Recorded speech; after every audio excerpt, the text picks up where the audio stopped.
Hey everyone. Hey Todd, DC, Darren, and Chris. Darren, he was the first one in tonight. And DC, I see where you got stung. Todd, I guess you're coming home from work about now, or just got home. Hey Michael. Hey Tar Heel. Randy. Hey Steve. Well, Bob hasn't got in. I guess he hasn't got off of his old man's nap, as he calls it. It showered here about a half hour ago. It was hot and humid all day today and all, but I got out into the bee yard. I had given them, hey, hell's ass acre out in the bee yard. I don't know if there's a prize or not. Darren got out in the bee yard today right before the rain hit, and I had put on some quart jars of Pro Sweet with a little bit of Apis Biologic and some Hive Alive in there. And I had found a couple nukes that were dry. And so I've been feeding some of my queens. I've been building up. They're doing pretty good. I got one of the 4 hives I had in my last video. Looks like it's going queenless on me. Probably have to put them in another hive, kind of move them things around. Kept some feed on them today, or another jar. And this other one on the main line of the nukes. And then the rest of them, all the jars, of course, are empty. And howdy, JD. Jack. And so I guess I'll go through them. I went through a couple of them today. I seen where they had plenty of food in there. I just hit them all. Hey, Robin Hood. With a quart jar, just to, instead of digging into them, because there's a lot of bees in there. And they're, since it was humid today, 64 today with rain all day. All right, well, it just rained here for me. It showered maybe for a half an hour or so. And it was 85 with a high humidity. And not really terribly on humidity wise. But I went out there today, this evening, and most of the hives were bearding pretty good. Nothing dramatic, but they were hot. Plenty of bees in there. All the ones that I can see that are doing well. And that's pretty much what is happening here. I'm going to go ahead and I got to jump over here to the YouTube part of the situation, and so I can pop a link in.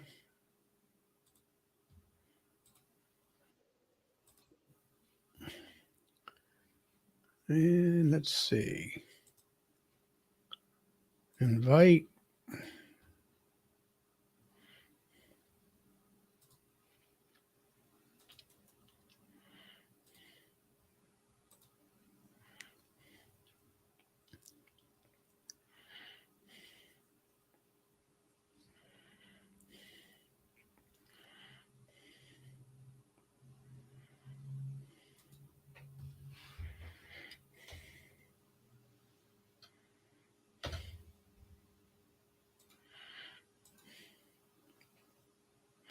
And it's pinned.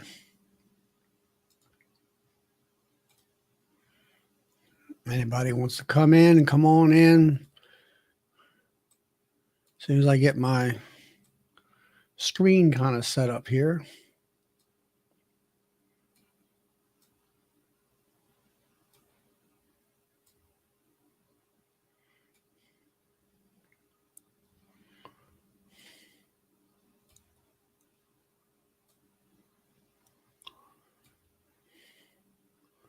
Hey, Morgan. 3 Oaks, honey. Hopefully everybody's having a good time today and maybe got into their bees or possibly get into the bees Saturday. during the day. Check them out. We had a Bob had a pretty good talk last night and all.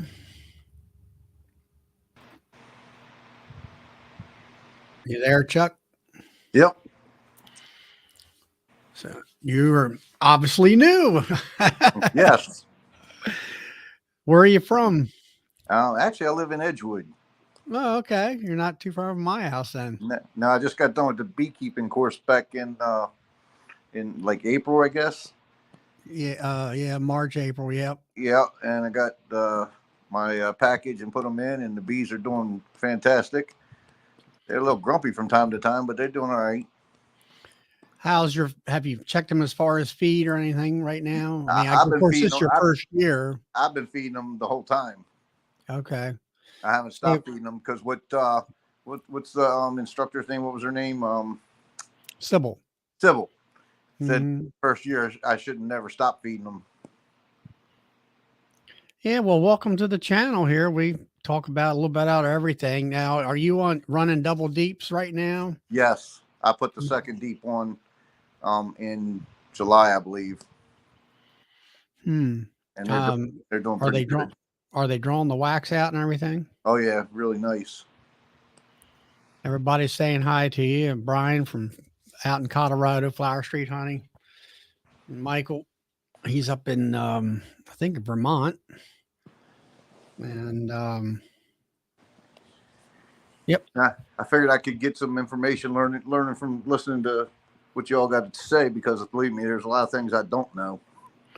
Oh yeah. We get into some pretty deep subjects sometimes, depending on um, what different people are wanting to ask about. I mean, what are some of the questions you would like to maybe get answered? Well, I just pulled the pan out from underneath at the bottom, and I noticed some larvae in there.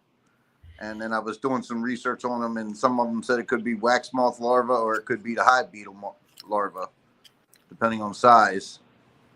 Well, is it larva as far as bee type larva or No, it's in the bottom tray. what's it look like? Um, like little, not well, it's like little worms, white worms. That could be hive beetles or it could be Wax wax moth. moth. Yeah, that's what I was. They said the bigger ones are probably the wax moth, the length of them. So I'm hoping most of it's that. Have seen some hive beetles in there though. When I change the feeders on the front, sometimes they'll come running out of the feeders too. Yeah, Chris, the bug man there, he says it's the maggots of the hive beetles and stuff.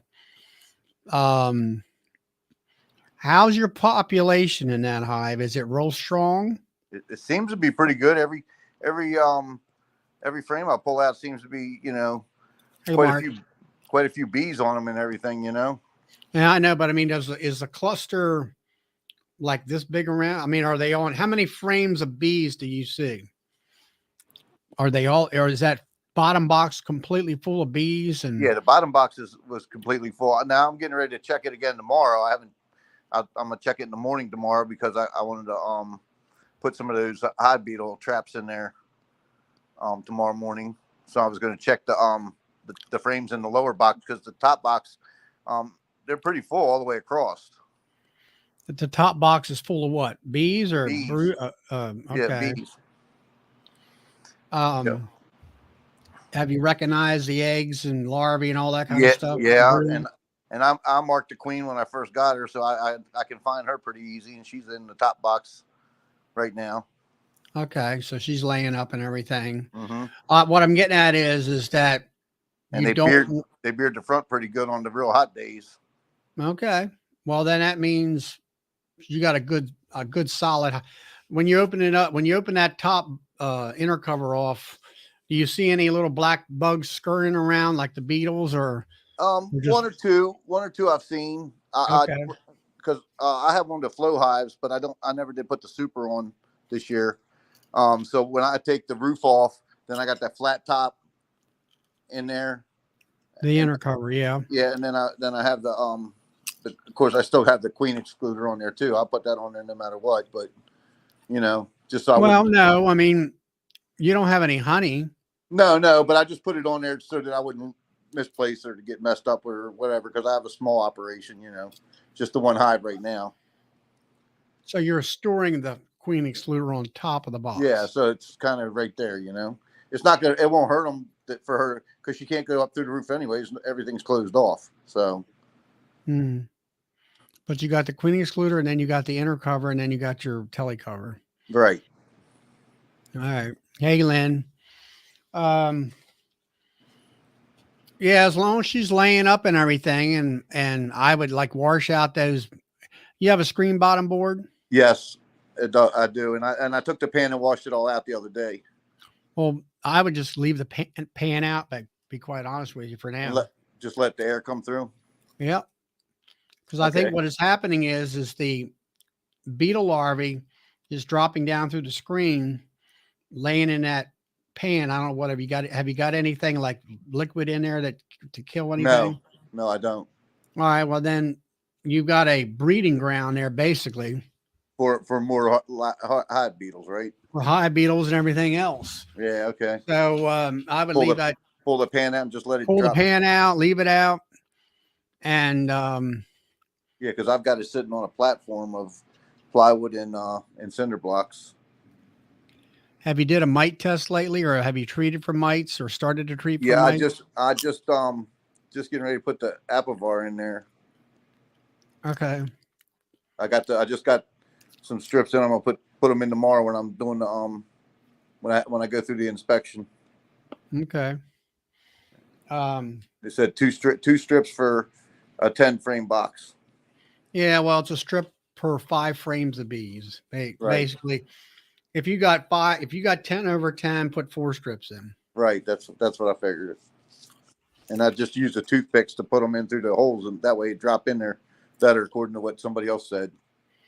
Yeah, I either do that or use a finishing nail. Oh, okay. But I like good idea. I like a finishing nail where I pull it out when I get done with it. Right. And then I keep it in a little peanut jar.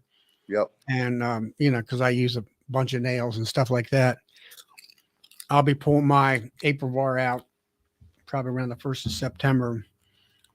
And then now, since mine's going in so late, it's going to be in the middle of September before it comes out, right?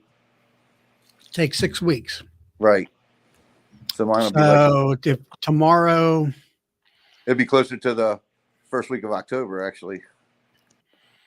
Yeah, you're going to have 1, 2. It'll be the first week of October. Mm-hmm. Yeah, you're a little bit behind the thing. Yeah. Behind a little bit, not a tremendous amount, but you're just starting out too. I would do the Apivar, and then what are you going to back that up with? Have you got like any Formic Pro or? No. Mm-mm. You have to back it up with something else. Well, you should treat several times. I mean, that's what I do. I treat with Apivar from the end of July through August, and then I come back with Formic Pro sometime in September when it's less than 80 degrees or less and low humidity, depending on it's very weather sensitive. And they say 85 is the top end for that, but I would not use it unless it was 80 or less. And low humidity. It doesn't say nothing about humidity on the packaging, but humidity plays a big part. And at least that's what I've found. And then I do oxalic acid through the wintertime with a vaporizer. Really? You do it in the wintertime too? Yep. I do it once or twice. Hey, Alex, once or twice a month. Really? And I would think that would weaken the hive a little bit in the wintertime when they're kind of like trying to survive. Well, they're clustering, but when I get out there, I'm looking for that. Hey, hickory hives. I try to look for a 48-degree day, somewhere they're loose, but they're not flying. Right. And then I hit them with oxalic acid, and that kind of maintains that low mite count and everything. and that's what I try to achieve. Um, So and apparently hey, James, mites are a real big problem in this area. Then apparently, right? mites are a problem in every part of the world. It seems Yeah. like if you're doing honeybees. Hey, Ed Well, and I was under the JW. yeah, I was under the impression that you had to treat them like twice a year or something like that.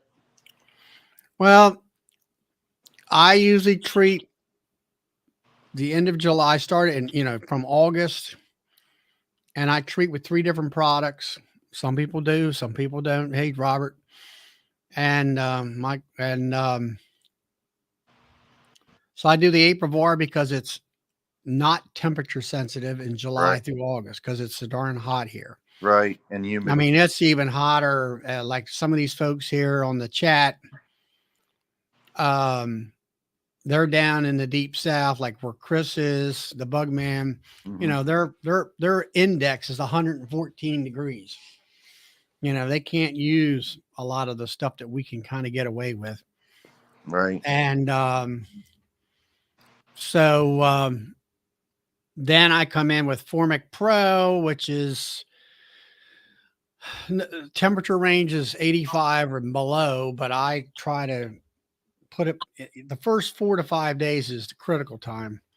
So you want it in there, let's say 79 degrees, 80, no higher than that through the first 4 days. Let it gas off, and it kills what's underneath. 80% of your mites are underneath your brood.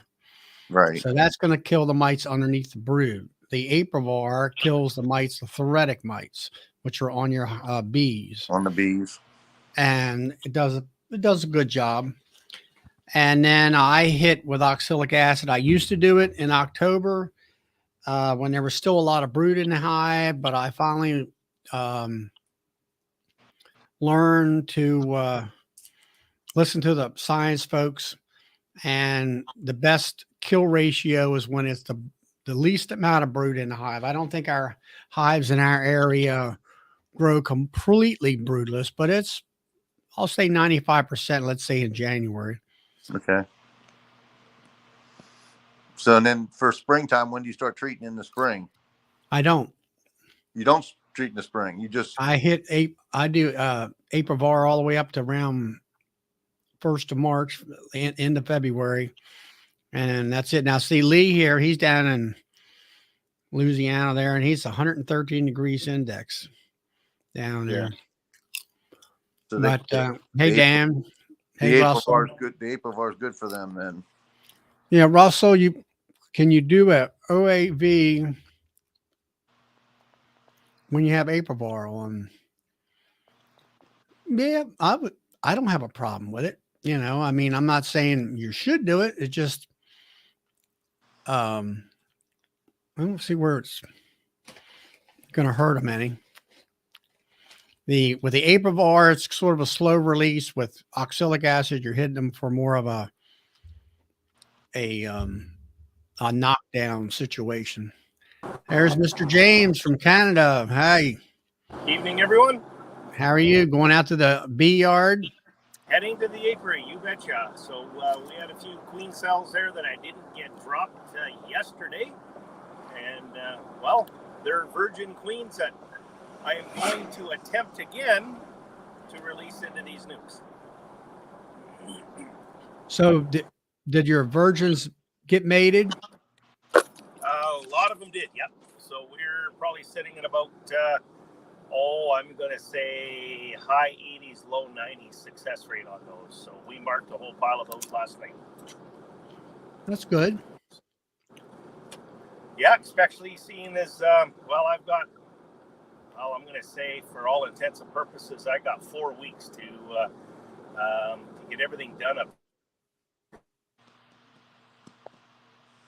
here. So usually up here where I'm at, 1st of October, it's pretty much a crapshoot. So You broke up there, James. For 1st of October, what was? I was going to say after the 1st of October, it's a crapshoot. I mean, we could have snow on the ground end of September, beginning of October, but usually by well, October 31st. Usually by Halloween, we always have snow on the ground and freezing temperatures at night for about 2 weeks before. So I've got let's call it 4 to 6 weeks left to get everything in the hive that they're going to need now for the winter. Right. So I will start on your talk here tonight. So I will be starting some oxalic acid vapor treatments probably this weekend, and I go a little bit more than what some other people do. Now, I did do a mite shake on a couple of my hives, so I'm sitting just over. I'm going to call it just. Let's say I'm over 1%, but in most cases I'm under 2%. So I don't have a real bad infestation, and but I'm going to give them probably 4 rounds of oxalic acid every 7 days, and then I found out last year that I still didn't get them all, and then of course I've got their special treatment all lined up for them there again this winter. So an interesting fact here's an interesting fact for you, Charlie. Yeah. I've been doing some research, so take a look, and I encourage everybody to take a look. So as you know, I've been reading up, and I've been getting set up to start artificial insemination of my queens. Right. And you remember how my hives came out of the bee barn last year? Oh, they were beautiful. So one of the things that I have found, and the more I read up on it, the more I'm finding the scientific evidence behind this. But if you treat your queens, they use carbon monoxide to for all intents and purposes, not really put to sleep, but to make the queens docile during the artificial insemination stage. Right. And there's all sorts of evidence out there that if you do that twice, it increases their laying capacity and their laying production. So I'm trying to see, and I'm going to keep a lot better research this year as to what my winter treatments do, and maybe that has something to do with the quick laying patterns of my queens when I come out of the bee barn. So because you use the carbon monoxide, right? CO2. CO2, yeah. That actually boosted your queen's production. Well, I'm not saying that, but there's evidence to possibly support that. I didn't collect the data to support that, but as I read in, there's everybody and all the documentation I can find on artificial insemination supports 2 treatments, and there's evidence to show that increases the laying of those queens. Now, I have no evidence or data to prove that up other than what I have read. Well, I know I watched that one video, that short, and you were going through your hives, and what was it? You probably had 7 to 8 frames of slab brood, corner to corner. I think there was 7 frames on there that were corner to corner, and I think there was another 2 that were starting to shrink in a little bit. But still, I mean, that's a tremendous amount of bees. And as far as, is your hive still like that when you're doing oxalic? Well, that's part of the reason I have to do it the extra cycles, because I've got to catch in between those cap brood cycle, right? Right. So, no, the brood is going to start to dwindle. Now, those are all my winter bees too. That on that short that you saw. So those will all be winter bees for me. Oop. All right, Lee's correcting me here. It's carbon dioxide, not monoxide. CO2. Carbon dioxide, it's like dry ice. CO2. Yep. So, have you pulled all your honey supers off, James? Oop, I'm freezing up. Yeah, we can hear you. Have you pulled all your honey off?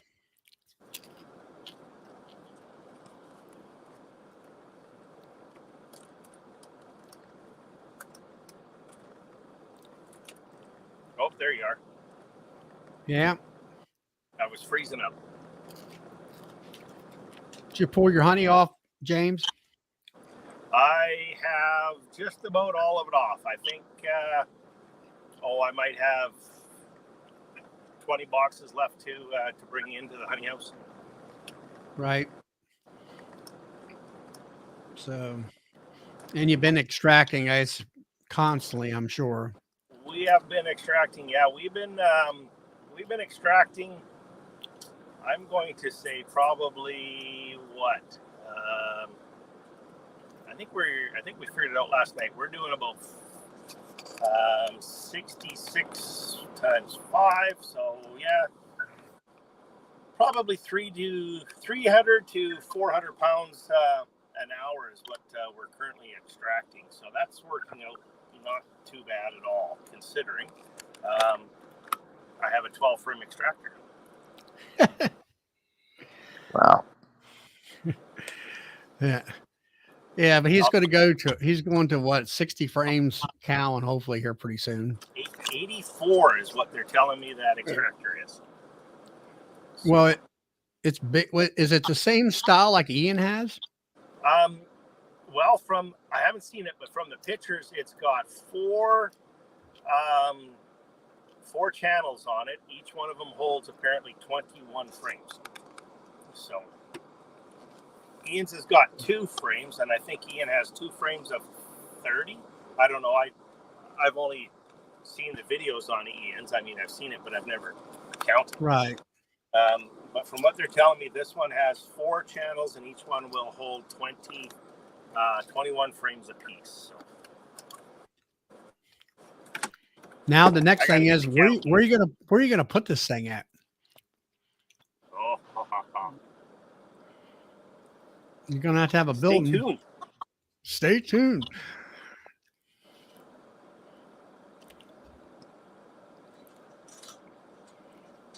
He's in Alberta, Canada, Chuck.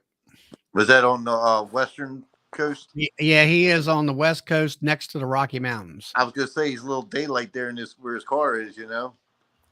Yeah, he's A lot more daylight than around here. It's daylight there till about 10 o'clock at night, our time. Yeah, it's starting. It's pretty much dark here by 10 now. Were they like 3 hours behind us now or something? At least. But they're also higher up in the, up on the That's earth. true. And it gives them more daylight. Here's about, our elevation here too is about what, 3,600 feet. And yeah, I'm north of the 55th parallel, so I'm up here. Way up north. He said that he's north of the prairies and stuff like that. Yeah, it's a little too cold up there for me. Yeah, I mean, that he puts his bees in a bee barn, and it'll be like for us, it'd be like 50 below zero. Yep. That kind of stuff. So he has like a bee barn he puts his hives in the wintertime. Yeah. See, up in Canada, they have barns because it's so cold. Now, they're also starting that here in the United States, like in the Dakotas and places like that, which are basically right where he's at, only south of him. Yeah, I was watching some on one of those Alaska shows. I was watching a beekeeper, the stuff they go through with their hives over there. Yeah, Alaska is quite a bit north of me. Yep. Yeah, they go through quite a bit over there. They were taking helicopters to drop hives off in the top of a mountain area. Yeah, that's for New Zealand, I guess it was. No, that was Alaska. Alaska. Yeah, it was on. I watched those Alaska shows, Last Frontier, and a couple other ones, and they had beehives, and they have a very short summer and springtime in order to get honey. So he had to look for places that produce a lot, places that have a lot of wildflowers and whatnot.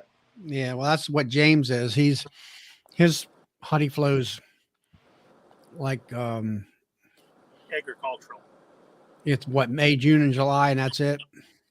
Not so much Or in May. June, July, and August, I guess. Some of it will start in June, July for sure, August for sure. It really, it depends on when the snow disappears. In all honesty. Now, what's a good flow around this area? Our area. Yeah. Well, now in James there, they got like canola, and we're talking 1,000-acre field of canola. Oh, nice. He had a video, or he was actually live like he is right now. And he turned that camera around, and as far as you could see to the horizon was a canola field. Wow. So they're using deep as their honey supers up there.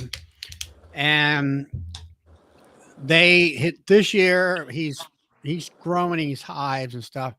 So they pulled the wax out in a week and filled it. That's how much flow there is. And his average is what, 200 pounds per hive, James? This year, well, I'm not quite that high. This year, where's my book? I think I left my book in my lunch bucket. I think I'm averaging, I want to say I think it was like 168 or 165 or something like that.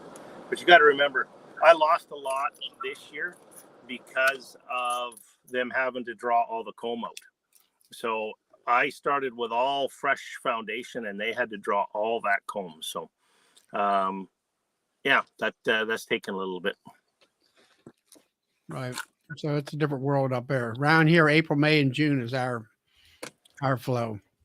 So you got to be ready early. I put the supers on here in Maryland the last week of March. Okay. First week of April at the latest. Oh, that's good to know.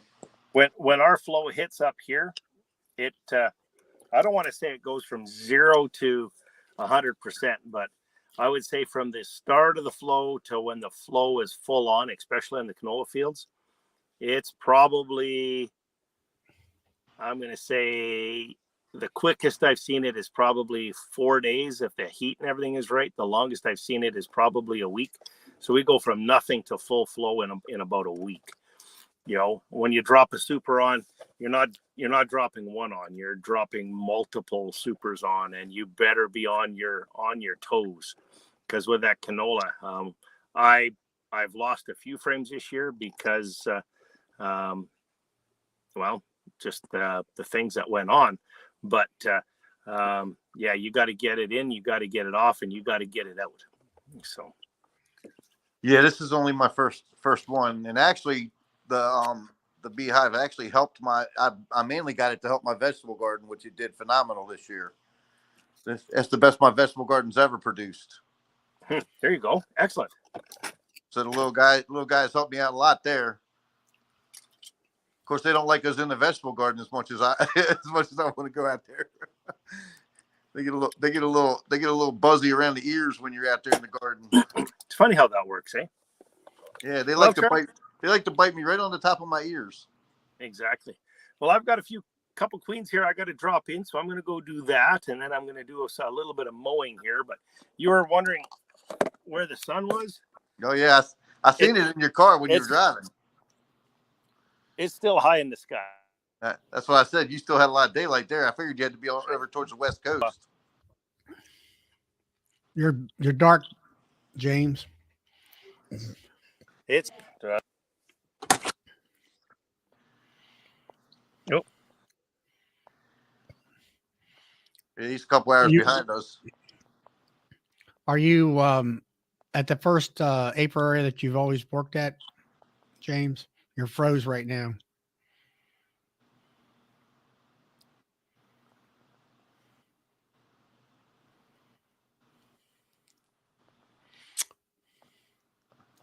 I think he got lost.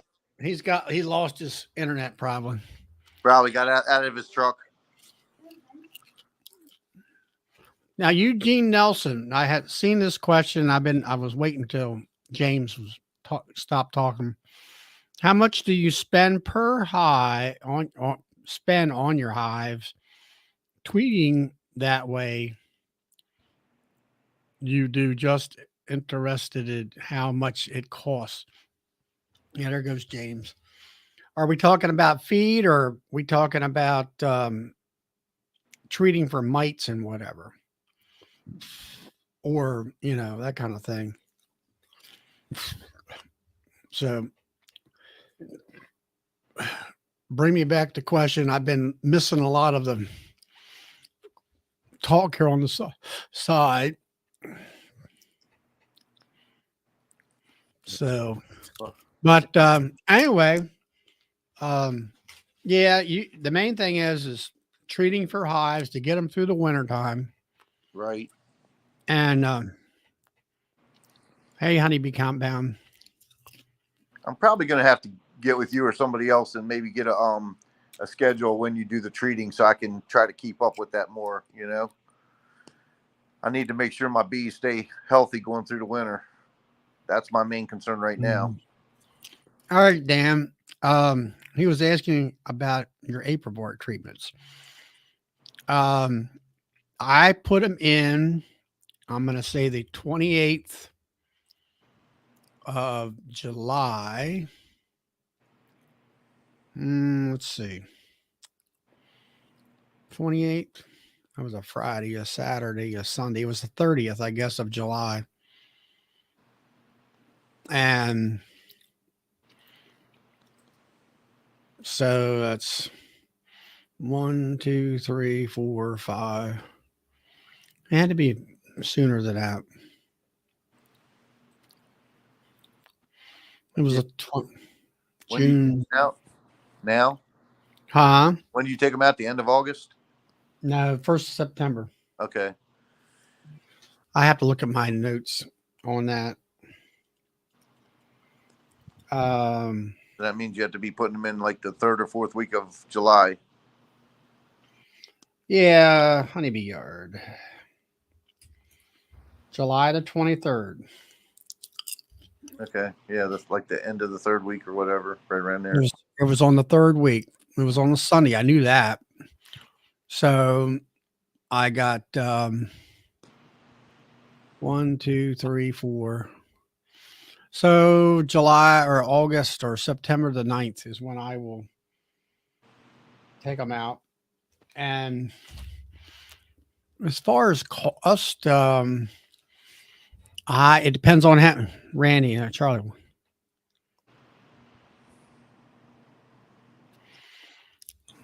What does it cost per hive?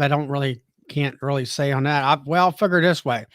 I bought an Aprivar 60 pack, plus I had an Aprivar 10 pack. So the 60 pack, I can go in here to mine. Let's see if I can downsize everybody.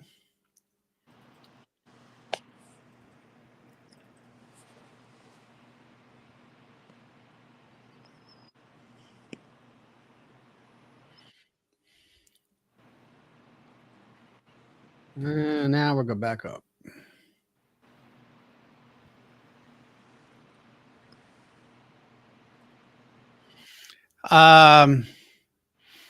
It cost me 100, and I got it on a discount because our club subsidizes our mite treatments. One of our perks in our club, and it was $125 for 60 of them. Plus, I'm going to say around $35 or $40 for the 10 pack. So I'm looking at 170, 50, 40. Let's say $175 to $200 just in Aprivar. And then I bought a 30 pack Formic Pro down at Hive Life this past January for, I think it was $130. And that will do all those hives in September. And then I'll do oxalic acid, which I've already had my vaporizer for years. Looks like we lost everyone. Hopefully he'll come back. And you can buy a 10-pound. Here's Chuck. You can buy a 10-pound bag of oxalic acid for $30. And you're talking pennies per hive when you're treating them. Now, do you need an applicator or something for that? Yeah, when you only have one hive, you can use one of them little heating pans. Okay. When you got 30 hives or more, then I would buy an instant battery operated vaporizer for the speed. And you're going to drop, well, time you buy batteries and time you buy the machine, you're looking at $800. Holy crap. But it saves you a lot of time. When you have 30 hives, yeah. I don't know where Bob's at. I guess he's still taking his old man nap. Insta-vape. And all. And Lee, is that about right about it? Let's say 2 batteries. And I mean, the thing of it is, if you buy your batteries where they're having a Christmas sale, and maybe you get you got to have at least a 5 amp hour battery. Either buy a kit, one of them kit things where you can get your batteries cheaper. Like let's say a drill and 2 batteries with a charger type of thing. But yeah, I spend $400 to $500 a year on medicine. And now the 1 amp 8-hour battery is $400. Well, I know that. That's why I wouldn't buy one. I'll take a 1 9 amp hour. Okay. But I use that, and it's a situation of, to be successful, you got to treat your bees or you're going to wind up with a bunch of dead bees, and it's going to cost you money. Depending, for me, I got 32 hives, so. Yeah, you're right up there off of Pleasantville Road, aren't you? Mm-hmm. That's yep, at the mill. Yeah, that's what I thought by the name. I figured that had to be where you were. Yep. And I always see the signs, honey for sale, local honey. That's me. Yeah, that's my whole thing. I wanted to get it ready for winter, get the bees all in good shape. And then what time of the year do you try to force them down into the bottom box? Aren't you supposed to do that too? Like get them to go down towards the bottom? Yeah, in your situation is keep the 2 deeps. Just leave them alone the way they are in there. Yeah. It don't matter. It don't matter if they're on the bottom first and work their way up. Like that's kind of like what we were told during the class. That's why I was wondering. Well, when you feed them, then they'll put the feed upstairs, and then they'll move down. I mean, you might go through there. I've done it in the past. Since you only have 1 hive, take your brood frames up top and move them all downstairs. Right. And put all the empties upstairs, and then you put up your top hive feeder if that's what you're going to use to feed, and then you'll feed, and they will pack that top hive full of bees, sugar water. Yeah. Now in the wintertime, when you don't feed the liquid feed anymore in the wintertime, right? No, but you need to start feeding here.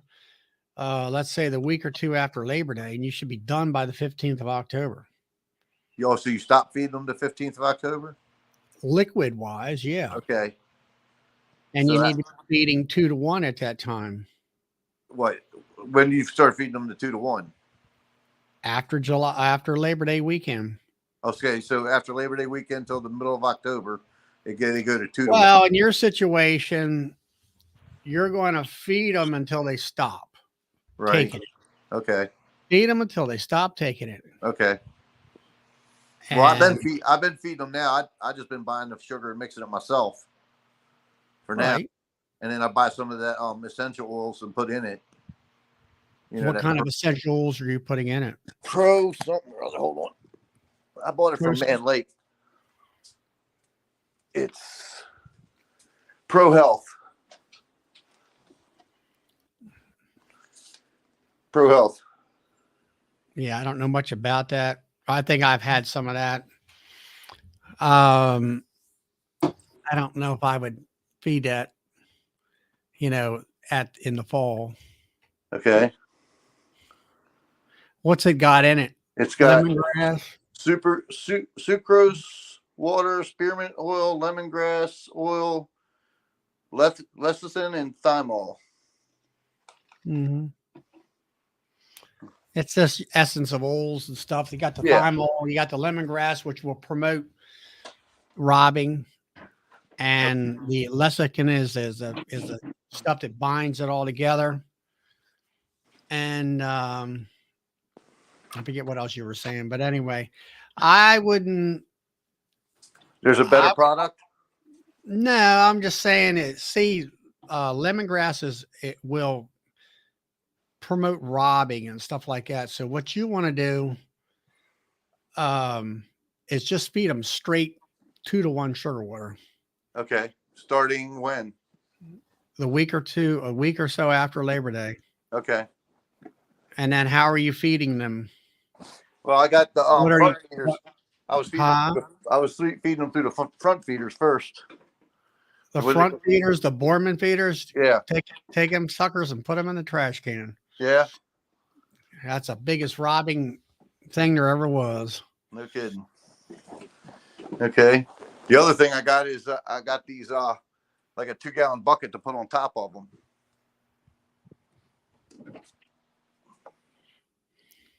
Yeah. What is it now? It's like a 2-gallon feeder bucket. Okay, let me see the top.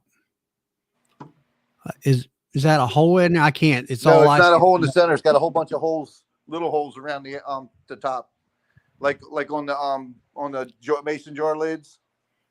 Oh, okay. So it's got a ton of those little holes, and you just lay that thing flat on the top board, and it's got like a lip all the way around it, the lid. So the lid's got holes all the way through it. Where did you get that at? That came from Man Lake too. Okay. I've not seen that before. I saw on one of the YouTube videos where a guy had now they were round buckets he was using. And I think they had center holes in them with like screen or something in them. Yep. But I was looking for them and I couldn't find them, and I found these, so I figured I'd give it a try and see what happens. So, you have telescoping covers for your lids? I bought a spacer to put up there, you know what I'm saying? But with that, if I put that on there, I don't really need a spacer. It can go flat on my flat cover. You know what I'm saying? You mean your inner cover? Yeah, on my inner cover, because I got the center hole in there that the bees can come out through, and they could go in there in between that gap that's on that lid there, that plastic lid, because it's got like a 1/2 inch gap to the top. So when you lay it upside down, there's a 1/2 inch in there where they can get in there to get the honey. I mean, the sugar water. But you got another hive body on top of that covering it up, right? Yeah. Yeah, because you want to cover all that up and keep the robbing down. Right. Yeah, that where the what you call it go, the I was gonna put the because I have one of the flow hives, I was gonna take all the flow frames out of the top super and just use the super frame to put around that. You mean around the bucket? Around the bucket, yeah. Right. That way I could just put the rooftop right on top of the super frame. Yeah, all right. So do you have a peak roof? Yes. All right, so you don't have a telescoping cover. No, it's not a flat roof. It's not a flat roof. Nope. but it goes down over the edges, right? Yeah, it goes down over the edges all the way around on the super or on the brood box, whichever way I put it on there. Hmm. Yeah, that'll work. You know, as long as you cover that, you know, put a super on top of that to cover up that box. So that's what I've been doing right now is taking medium supers Gotcha. and I put a quart jar over top on the inner cover. I put the super on and put the lid on top of that. So, you know, does quite well. So the Boardmans you should get rid of and use just the center hole on the cover on the brood box then, right? What about what you say? I was reading some comments. You're saying you just use the quart jars right over top of the on your If I'm only using a quart jar, yeah. But now yeah, when I'm feeding ready and when I'm getting my bees ready for winter and right, loading them up right. where they're going to pack that way, I want them. I use a top high feeder, Okay. and that way instead of 100 bees sucking food down, I've got 1,000 bees sucking it down, Gotcha. and it's coming in so fast that they will store it.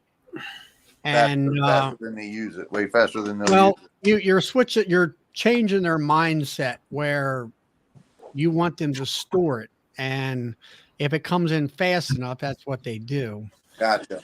If you regulate it with a quart jar, yeah, they'll store some of it, but they'll utilize a lot of it. Gotcha.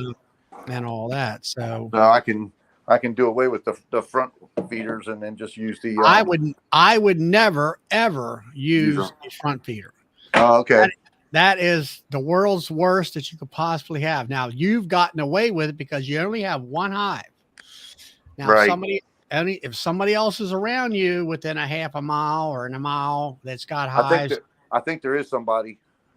did it look like a bunch of bees, like a tornado of bees above your hive?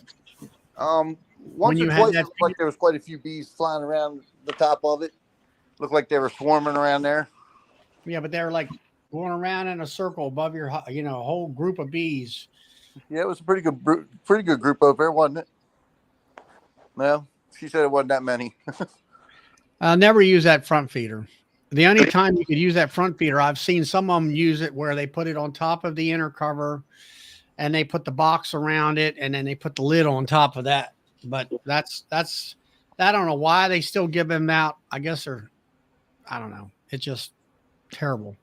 Well, like I said, I'll try them buckets and then we'll try some other stuff for next year. You know, whatever we get for next year. But I want to get them fed up so they can get loaded, like you said. Right. You need to feed them hard, feed them with the bucket feeder.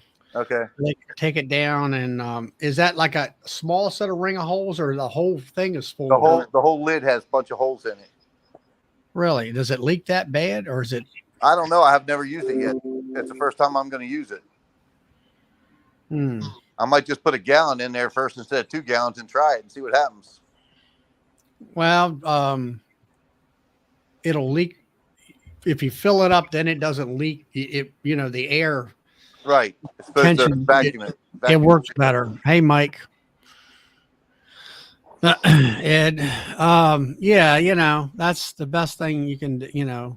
All right. Well, have you been to our meetings? I think I've seen. No, I haven't made to the meetings because I have a landscaping company. So you guys always have them on Wednesday nights.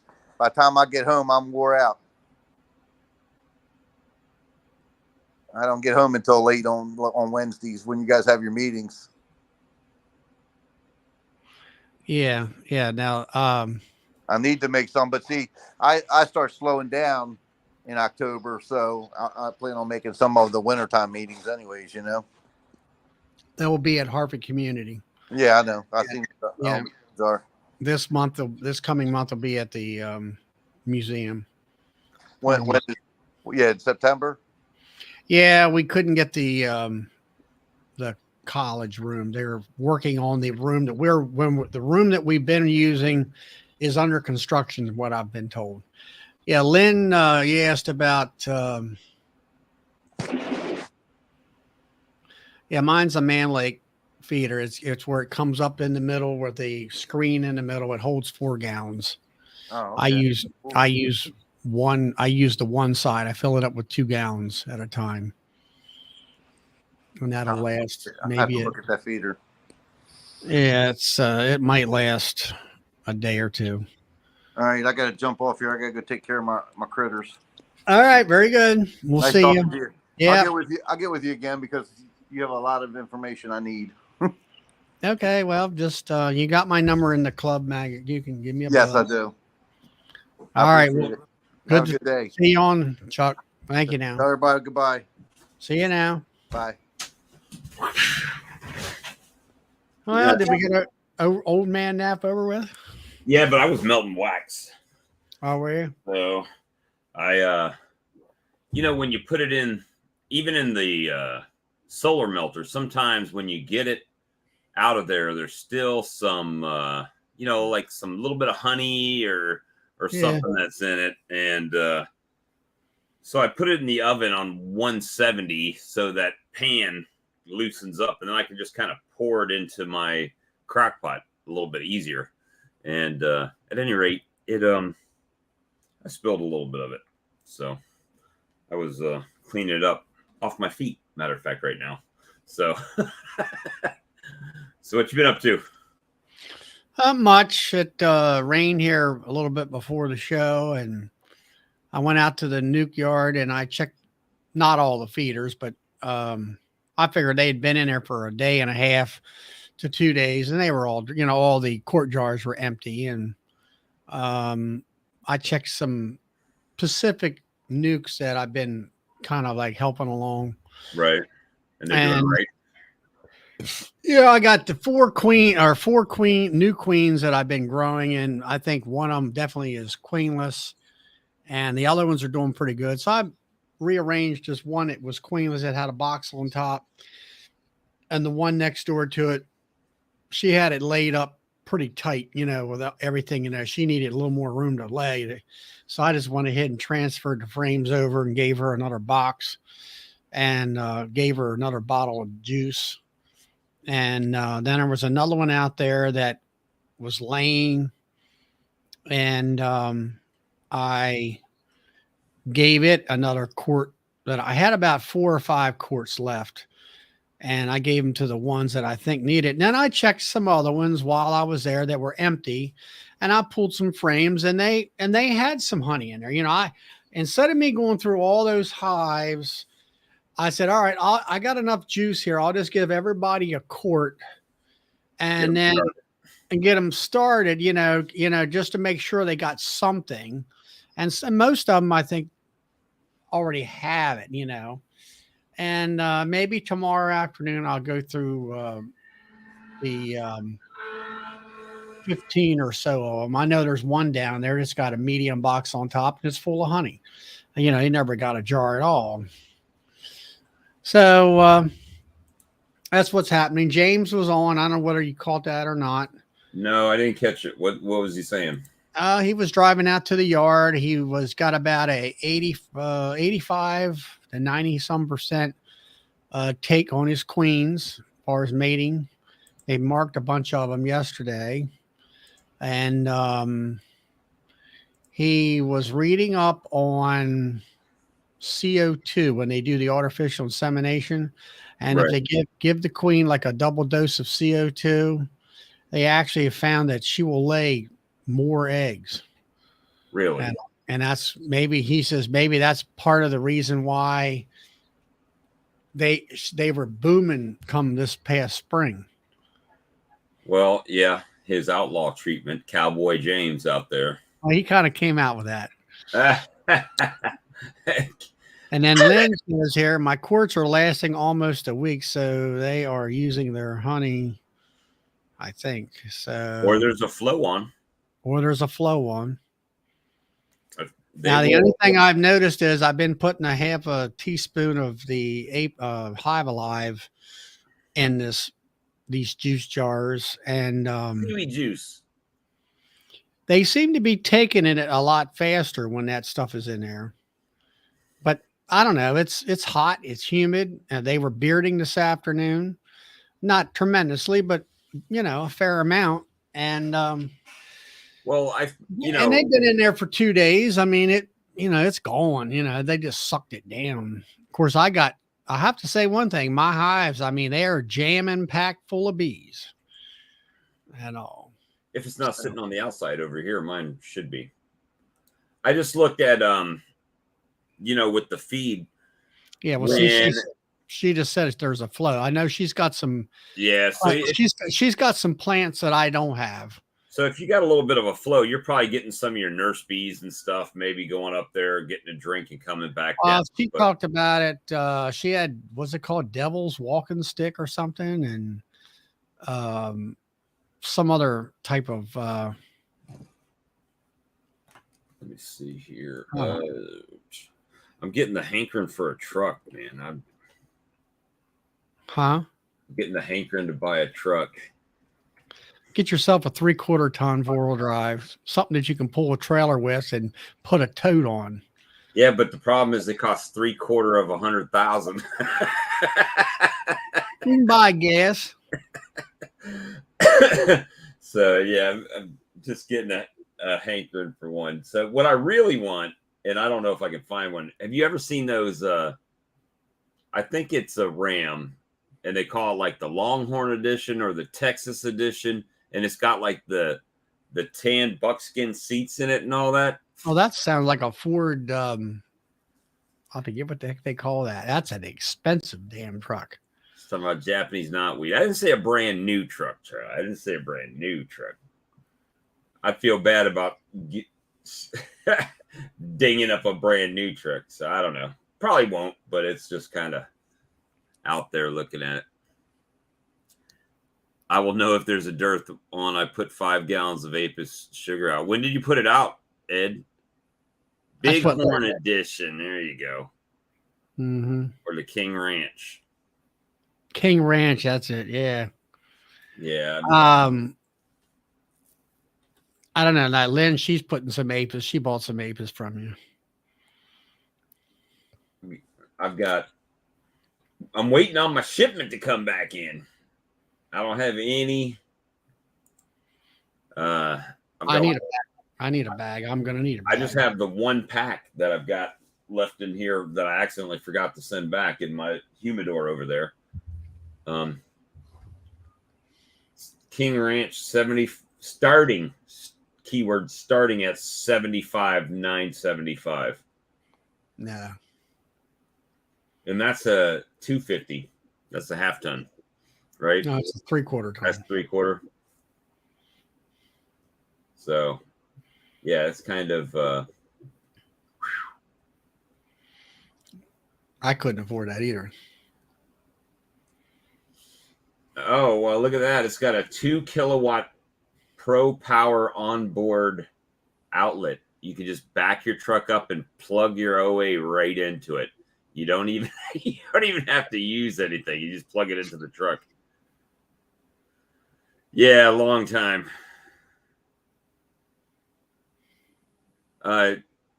Sourwood says he's got some Apis still. The first thing to do with a new truck is take on 3 yards of 2 feet.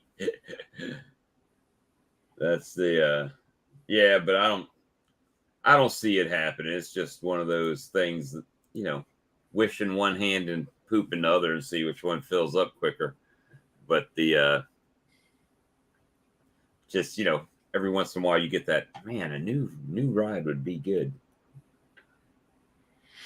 I don't like new payments. That's what I got. I got an F250 XLT. I got it wasn't under 40,000 though. I got an XL right now. But yeah. So anyway, but that's what's been happening. I fed them. I think I'll try to go through them a little bit closer look at them tomorrow. And that's pretty much it, for right now. I was telling I can't think of his name right now. But Chuck, who's just Chuck, on? yeah, Chuck that, you know, I'll be pulling April bar strips out here next month, first of the month. We're here in a couple of weeks. Well, tomorrow it's going to be 99 on the thermometer, so 110. An EV truck, I wouldn't even. That ain't even worth having. Yeah, $7,000 tax rebate for a $100,000 pickup truck.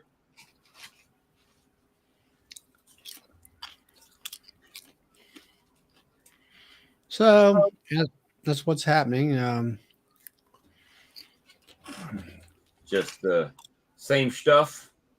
It's just that time of the year where there's not much to do. I mean, treat M's and make sure your bees got food. Yeah, like Chuck here, he's brand new. He only had one hive. He lives about 20 minutes south of me.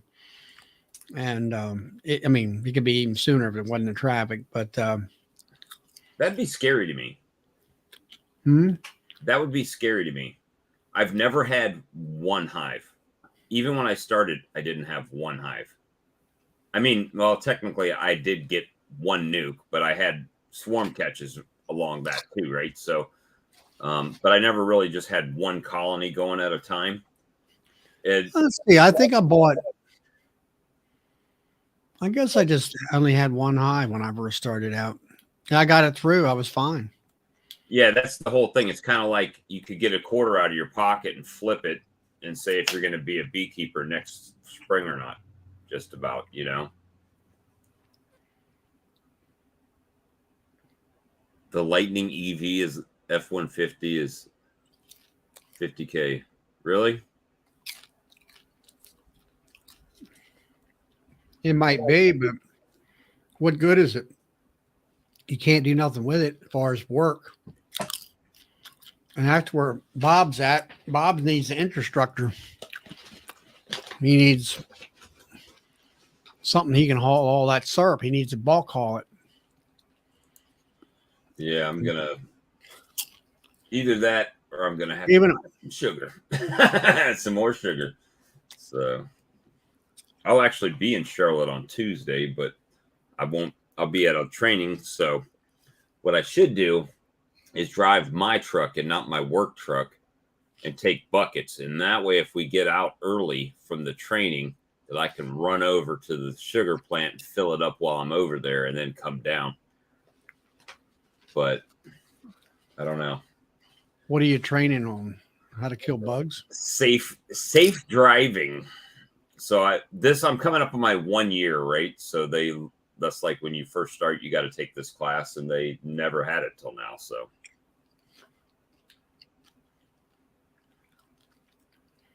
let's see. I got 2 donkeys and a long rain cart. Takes a little longer.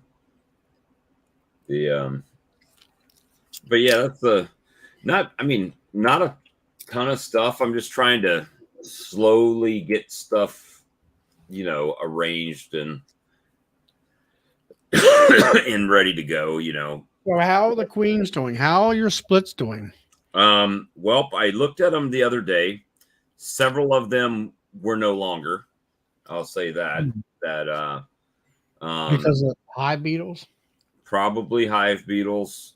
And then some of them were just packed out, So even the little 2-framers. So the ones that were no longer with the there with the that were empty with some drawn comb in them, I just chucked them up on top of the packed out 2-framers in hopes that they would start moving up, and then possibly be able to put them in a 5-framer soon. But to be honest with you, I looked at them last weekend, and now, to go back in this weekend, as long as I don't heat stroke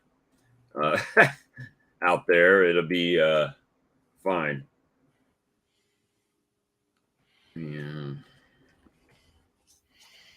So I guess your game plan is just try to maintain and grow. And yeah, I mean, I pretty much am going to chalk up the queen thing as a loss for whatever reason. I mean, it could be so many things, right? Because all of those queens came in the same package through UPS. That if those boxes were up against those vents that whole trip, and then and it's 100 degrees outside, they were stressed too, right? So they just happened to get into colonies quicker, and it might have just stressed them out enough. Hey, Bob or Brad. Evening, gentlemen. What's up? Even I would say. I just got in from a long day of extracting. I got in from a long day of killing bugs. Very long day. So funny thing, I went out to the apiary to get some stuff. Actually, not even really to the apiary. I just went out past it, and I looked there, and I realized I left a skid of honey sitting there in the apiary yesterday. So, did they help themselves? So my haul for the day was actually more like 3,200 pounds from yesterday. So I brought that back with me. No, nobody was touching it. So they definitely have a little flow going on. Good. So you did 3,200 pounds today? No, I pulled 3,200 yesterday. Okay. Hey, Todd. Hey, Brad. Hey, Bob. Hey, Charlie. Hey. Roundabout there. 32, 30. Actually, it might be more like 35. But this website's got to be lying. It says Ram 3,500 starting at 48,000. No, I extracted probably 1,000 pounds or so today. That's about all I can do in a day. You can't do it that fast. So that's a lot. Nice to get that in the pail. Well, it's a lot. Is that an 8 or a 10-hour day? Doing it, Yeah, 10 probably. I don't even look at the clock. I don't even know what day it is most of the time. Yeah, it seems like you do a lot of saying, well, Sunday I'm going to do this. So you seem to work 7 days a week. Well, yeah, I do. And that's what I told my wife. She says, "Oh, thank goodness it's Friday." I said, "Yeah, only 3 more days of work this week." That's pretty. I told my boss that this week too. He's like, "Oh, did you have a good weekend?" I said, "Hell no." He says, "What do you mean?" I said, "I work harder on the weekends than I do during the week here, riding around in your little yellow pickup truck all day long." I'm like, though the key is that play doesn't have to be easier than work. The reason play is better than work is you don't have to play. Right. Well, you kind of do. you got a box of corpses. Well, yeah. when you got something going on, then you kind of got to get to it. But it's still, you don't have the boss riding you the whole time. That's true. And I could stop and have a cold beer if I wanted to. Well, I could do it. Well, yeah. I mean, I'm famous for my 2.5 hour lunch breaks. Oh, sorry. I said I could actually do it now, but it's just frowned upon heavily at work. Yeah, I used to go, get up and I go out to the yard and I work and it'd be about 4 o'clock and I come in for breakfast at 4 o'clock and then that was just about it. But now, I try to get a break in, get out in the morning, and then by 1 o'clock I'm coming in for a break, and I may take a 2-hour break or whatever, but then I'm good to go until 6 or 7 o'clock. So I was just telling Charlie, I don't know if you heard, I'm kind of getting the hankering for a truck. You are, eh? Yeah, but all I have to do is look at the price tags. I'm like, oh no, I'm good. We'll keep it. I think that thing, old Betsy, will make it a little bit longer out there. I mean, my Ford's only got 77,000 miles on it. It's not like I could see that because not to bash any brand at all, but half tons are half tons, and right, they kind of they're worthless. Suck hole pretty easily when you start hauling something serious. Well, and I just look at, I mean, this is a nice truck, but for $76,000, $78,000, I expect a little bit more than a tradesman, like the utility worker. Well, truck. that's brand new? Yeah, it's brand new it's got the Cummins diesel dually. Yeah, I don't go new. Don't go new. Oh, 67. No, I'm a Ram guy. I wouldn't buy a Ram past 2019, 2020. It kind of went downhill. I love my 06. My 06 Dodge diesel. Boy, that's a workhorse. Nice. That German 6-speed in that thing. Holy smokes, that's nice. So I don't know. I'm just pipe dreaming right now. But and if you can compare the gas to the diesel, if you can, depending on how many miles you're going to drive it, not worth buying the diesel, really. Nope. You spend a lot of money on that. You spend a good, what, 10,000, 15,000? Well, you're buying new, it's at least 10 grand, yeah. Well, I just figured that. And as far as like somebody was saying there, Robin Hood, you don't really need a dually. I mean, unless you're pulling a fifth wheel or a gooseneck. Yeah, well, or a big ass camper. Or well, big it's a fifth wheel. You're not going to bumper pull with a dually. And the problem of it is, if you put a fifth wheel in there, and then there goes all your room in the back, right, and that kind of stuff. But for what you're going to do, I'm looking at you hauling sugar or whatever, or from the plant. Get yourself a 3/4 ton. And that's the first question. What are you going to haul? Like, what do you need to? What are you going to haul? What are you going to pull? That's where you start. Right. Well, I mean, they got some. Wow, that's really not bad, actually. They got a 2020 Bighorn 2500. I'm assuming it's about 50,000 because it says 51,790 and it's got a line through it. Of course, you got to give them all your crap if you want to see the real price. Yeah. Bighorn's a nice trim level. My red truck that I had, it was a half ton, but it was a Bighorn trim. Very nice. Lots of nice features, but not crazy, stupid, over the top. The one we have is really nice too, but it's a Laramie, so it's a step up, and it's very nice. I'm not a leather seats fan, and I would take the fabric seats out of my Bighorn any day over leather seats. Well, I'll tell you one thing: you would not jump in your shorts in a leather seat vehicle down here real quick. Nope. Burn the back of your legs in the summertime. It gets hot enough here, when the things close up. It's like you're using a remote start to turn the air conditioner on, right? So you can get in your truck. No, I don't like leather seats. Yeah, that's leather seats are good for people with families. They clean up, right? Fabric seats soak everything up, where the leather seats you can usually clean them up, I think. I'll be right back. I gotta run the restroom. So what's happening, Todd? What's going on, Todd? Not much. I figured I know where my cough came from. I've had a cough for several weeks, and I narrowed it down to the pine straw that I burn in my smoker. So when it hits me, it gets me. When I was a kid, I had really strong allergies to that pollen dust every spring. You see like a yellow wave of air go by from a pine tree, and there I go. But yeah, other than that, everything's okie dokie. Just so it's the pine straw itself, not the fact that you're burning it.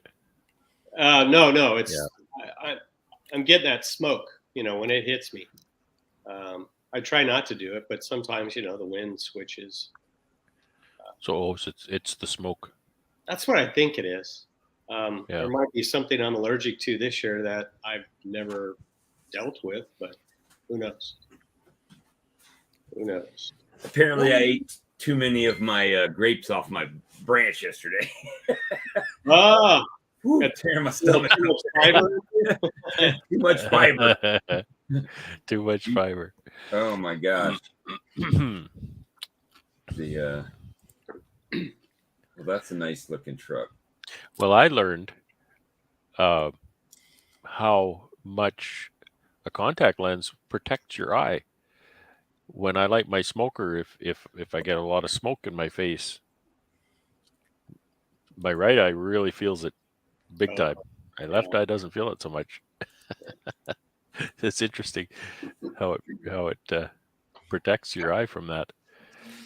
So I'm still going to burn pine straw, but when I'm done, I think I'll switch back to burlap. Yeah. So there's a big commercial guy about 2 miles away from me selling pallets of burlap for $300, and they're stacked up pretty good on there. I know he's got to have around 250 bags on those things, I bet. So it's not a bad price for a bag. Have you burned burlap before? Yeah, doesn't bother me, as far as I know. I tried it. It seemed to work well. One of the things I really liked about it is it doesn't come out. You know, if you tip your smoker over, it doesn't come rolling out like the wood chips that I burn. Sometimes, you know, they'll sometimes plug the smoker because they're small. Yeah. Or sometimes they're small. I found that there was a lot of oily pitch come out of burlap. Yeah. Same with pine too. The pine needles. Yeah. There's so much soot in my smoker. You know, you have to get the torch out and scorch it inside to clean it out every once in a while. So what do I you use? burn Pellets, spruce Brad? wood chips. Spruce wood chips. And they're probably maybe not quite as bad as pine that way, but there's a lot of pitch comes out of them too. I got those little wooden bedding pellets, the pine pellets. But if you tilt just like you said, if you tilt it, they're going to come rolling out. So I've used those; they work well.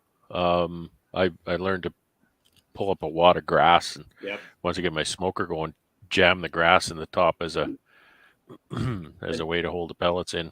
A nice big handful of green grass will cool down that smoke, and right. You know, the bees don't mind it that bad. What I didn't like was I think somebody suggested my first beekeeping year or something. He said, "Oh yeah, just pick up some dry grass, you know, and put that in your smoker." Man, I'll never do that again. The smoke off of that, it just burns your eyes right out of your head. It's terrible stuff. Done that too. That's not good. Those wood chips that I burn, they're pretty nice. I have had a really good source for wood chips, and I have a good supply. But you know, when they run out, I think I'll buy a bale of wood chips from the place that produces them. Because a bale of wood chips would probably do me for 2 years. You know, maybe I'll have to try that. I know where I can get wood chips. Yeah, do you think you can find some wood chips, Charlie? Yeah, I think I can. There's some nice maple chips up there right now. There you go. Well, that's where I got them when we run the old American 77 planer, 1909 planer. That's where I get the wood chips. So we just bag them up at the end. Okay. You know what scares me more? Are they pretty easy to light? I guess they are. I mean, mine are kiln dried, so it all work well. Oh yeah, decent. I mean, that lumber would be pretty dry too. So, and I keep it indoors, keep it dry. Sometimes, depending on what we're doing and depending on how sharp the knives are, the wood chips can be pretty big or pretty small, and you know, bigger is better for wood chips. For your smoker. Well, for me, it depends on what planer I'm using. If I'm using one of them helix heads, they're real small. Yeah, that would work well. And then the big one with a straight knife is more of a like you say, a real big fluff. You got to get that big straight knife planer when the knives are really dull and it just grabbing and digging chunks of wood out of them. We did that one time. We were planing with the old planer, and the knives are getting so dull, and it was just hauling chunks out of the wood. Hmm. That made great smoker fuel. Didn't make very nice lumber though. No. So we bought new knives. Tell you what scares me about these new trucks, right? Well, the 24s are out now, so that's the first thing. But a 23 model was like, let's see, where's it? $69,000. And so a 21 model, 2 years older, is mid to low 40s. So that means $23,000 in depreciation over 2 years right away, right? So that's why I like to buy 2 and 3 year old trucks. They've already taken that. Yeah, let them pay the 20 grand for me, right? There's a lot of nice used stuff out there, for sure. I was just thinking, Charlie, I said we bought new knives for it. Isn't that something? It's a 114-year-old planer, and I can go down to my saw shop and say, you got some knives for my planer? Sure. No problem. How big's that planer? And how wide is it? Top 30 is 16 inches, I think. Okay. Yeah, standard. 16 Yeah, by 6 inches high. 16 inches wide. I think it's 16 inches long. Yeah, it's not super huge. Actually, the planer in my shop is 13. But it's a little guy. And it doesn't do all 4 sides at once. No, you don't. You're not going to. I've looked around for 4-sided planers, not joiners, or molders, but planers. Yeah. And very few that you can find. Very few. Yeah. That take a lot of power. You might get a Penro, that's, I've seen them. They're more like timber sizers. And like you say, you got to have a lot of electricity in order to run them things. Yeah. Yeah. And it's more than what I have. And, but I've got a 24-inch double-headed planer, which is more for our fine, good stuff, is helix heads and all that. And then I have a 30 actually. It's an old Oliver American made from the 1950s, I guess. Straight knife, and it's got its own sharpener right on the machine and all that stuff. This old American 77, it's minimum 60 horsepower to run it. Mm-hmm. And it'll make 60 horsepower kind of stand on one wheel sometimes. Right. But sharp knives and everything, and in its heyday, you could push a 2x4 into it and have a 1x4 come out, no problem at all. Mm-hmm. It would not even sneeze at that. I've seen it done. Yeah, well, that's why this Oliver is. It actually originally had a 10 horsepower motor right on the manual of the head. We took that off because it just wasn't enough power, and we put a 25 horsepower resaw motor on there with belts. Wow. And you can hog, pretty darn good with that. But it's more for green type stuff. We use our green lumber on that, and the double head is more for fine machining and stuff like that. And then I have my molder, which is when I'm doing flooring or something like that. Yeah. So, yeah, we did thousands and thousands and thousands of lineal footed flooring, wainscoting, siding. That's why I spent my teenage years feeding that thing. Yeah, I don't mind the molder. I like the molder. It's kind of like, as I call it, it's the milling machine of the wood shop. Yeah. And everything's in thousandths of an inch, and I actually mic everything. Keep it within 5 or 10 thousandths tolerance. Is that a micrometer? Micrometer. I'm messing with Brad from last It's night. it's a migrometer. It's a A G. migrometer. Lipophilic. Philatelic. No one answered lipophilic. It's yeah. philatelic. Bob. Philadelic. Philatelic.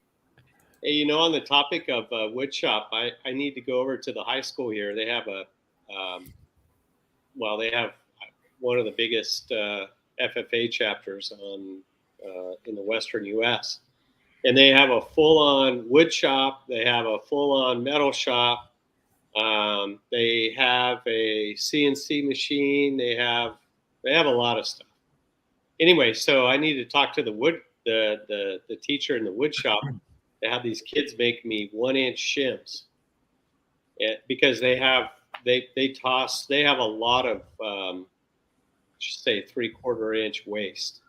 So if they can rip an inch off of that everywhere and make me some shims, I'll give them I'll make a nice donation to the program. So if they could get me 100 of them, that'd be nice. And the kids would love to do it, so I'm all for it. Cool. I'm donation poor right now. I've done too much donations the last week. That's what I would say. So Yeah, have you've been too philanthropic? Is that what you're saying? that's right. I'm a philanthropist. the source of beekeeping channels. We're just over here being menorahs tonight. Yeah, being menorahs. You guys surely did drive off the road into a ditch on that one last night. Yeah. Brad he was like analyzing my whole chat last night. That was funny. Yeah, I was right on it, man. That's not the right word, Bob. You need to really go to town and pick up some Kraken. You're much nicer when you're on the Kraken. I do need. I almost sent my wife to town to get Fresca. Oh, you're still out of Fresca? I'm totally out of Fresca. I'm out of Fresca. I have Pepsi, but I got no Kraken. We're gonna send the UN up there with a chopper full of Fresca for you. Yeah. Do they still make that? Yeah, Fresca. Oh yeah, you can buy it here for sure. And Squirt, we have Squirt down here still. I don't know if you guys carry it up there. Is that similar flavor? Yeah, it's like a grapefruity type of drink. We've had that. I haven't seen it in a long time, but yeah, my cousin down south, they used to get what's it called, Sundrop or something like that. It was like high, Sundrop. It's high, super high. But it starts with N, I guess it is, or makes you wind yourself up. I forget what it's called. You mean caffeine? Caffeine. Yeah, I think it's like super amount of caffeine, that stuff. So what's the difference between a Lone Star trim and the other trim we were talking about? I'm not I like Ram trucks, but I'm not a Ram guy necessarily. So as you can tell by the t-shirt, Lone Star Crew Cab, it's a trim level. Just some cool emblems. I'm no expert at those. I'm a Chevy guy, so I'm out. There's Laramie. Ram's about the only thing I haven't sold. Low end is ST, SLT, Bighorn, Laramie, and then they've got names like Longhorn and Laramie Longhorn. Let's see. Yeah, Dan says knee high, Charlie. Yeah. I got to get up for a second. Have you guys ever had Jolt? Yes, Jolt Cola was the shit back in the day. That made me shake. Well, it probably wouldn't. I drink these a lot, as you can tell by the chat. You're not affected by Jolt. Matter of fact, if anybody knows anybody at the Coca-Cola Company, I'll happily be a sponsor of Monster Energy drinks for the channel. Just tell them to email me. We'll set it up. But yeah, that's I don't know. I'm just looking at trucks. My truck is I have like 19 grand on my truck because I refinanced it. It's only got 77,000 miles. It's a 2016, and to come to a 5-year newer truck with I guess a higher workload capacity than we're looking. This one looks like it's about 35 or 37 or 36.9 or something.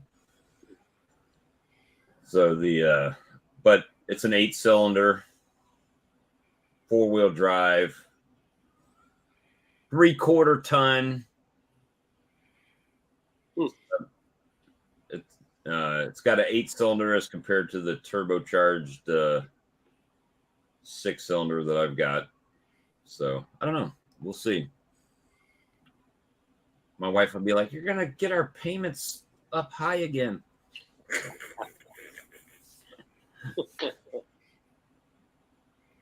But I don't know, just a pipe dream.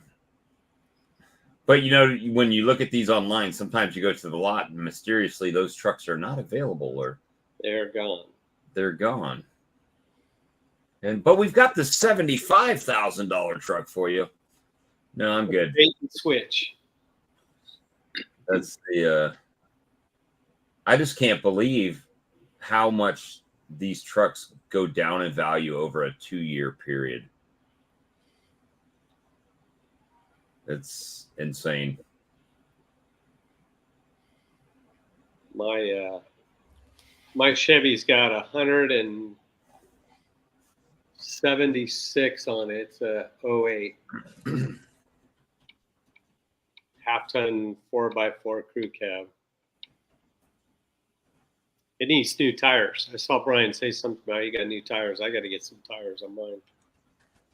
Well, the good thing, Dodge and Chevrolet still do. They both have 2,500, right? Mm-hmm. GMC, Dodge, Chevrolet. I'd say Dodge, but it's Ram. Brad will correct me on that if I'm not. He's probably already in the chat typing it. Now he's hitting delete because I headed him off there. Yeah, 2022. Now, my brother just bought the same truck, right? 2500 HD. He paid like 80 grand, 70 something grand for his truck.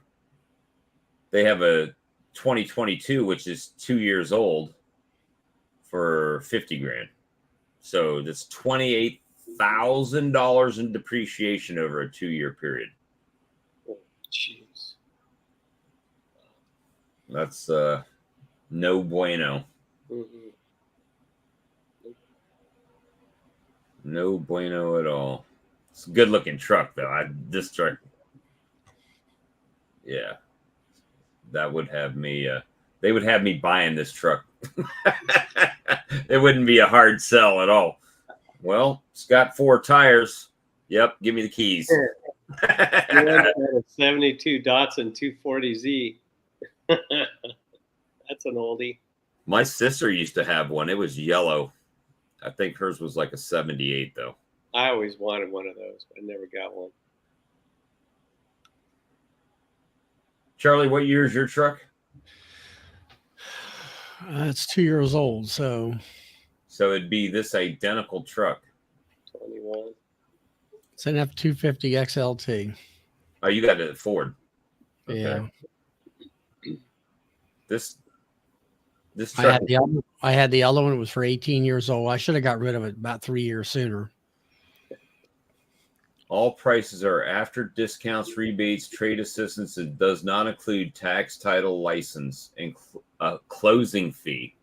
There's closing fee on a vehicle now. Mm-hmm.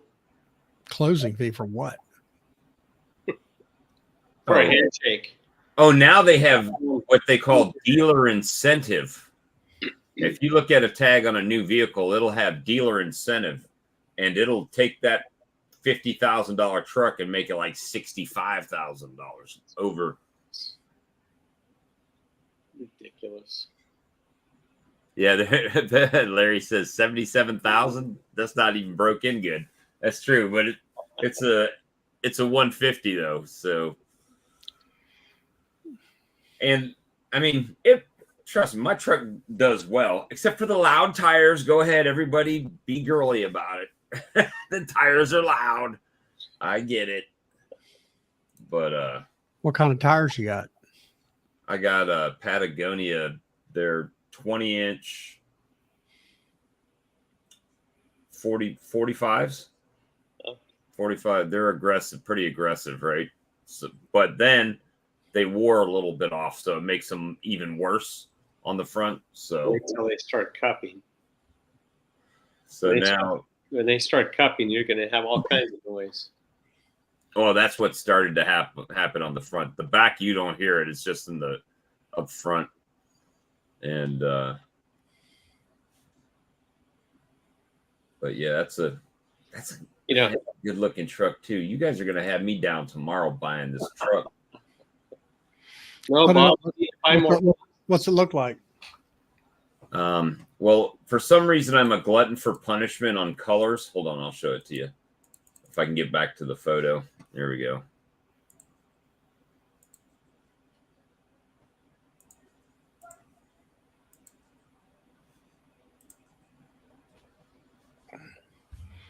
Huh. Is it black? It is black. Oh, that's cooler. Yeah, well, cooler, not weather cooler. My other truck is black too. That's a 4-door cab. Hold on. Some motos, Goodyear Wranglers on it. You know, the one thing that really bugs me about Chevy this year, they took the bow tie off the front. No, it's got one right here. A little tiny one. Oh, yeah, it's off to the side, but traditionally it's been in the center. Little baby bow tie. Yeah. What, you got a 6-foot bed? It's got a step on it, so you can step up on it and get something out of the back. Yeah, it's got one in the corner. That's, what's it, a 6-foot bed? Let's see if it says on here. Tow package, remote start, rear AC, keyless entry, all-world drive. I just tailgate and bed rail protection caps. Does it say? Does it have a specification tab? It should be under this, right? Yeah. Why don't you hit the chat button, see what happens? No, I know what'll happen. I'll get 50,000 emails. They'll know your name before you drive up on the lot tomorrow. Let me see. And then they would have to buy my other one, which now has a dented tailgate on it. Cargo box, 98.27 by 71.4. That sounds like an 8-foot bed. Yeah, it's 8. I mean, I wouldn't have a truck if it didn't have an 8-foot bed. You could put a whole piece of plywood in there. Or you can put lots of bee boxes in there. Yeah. Or you could put a trailer behind it and drag a tow.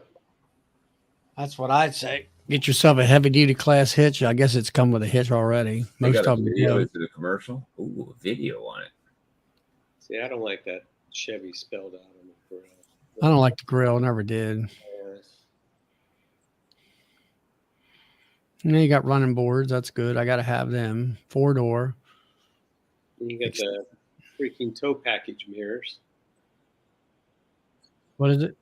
Oh, those mirrors, those big, for towing.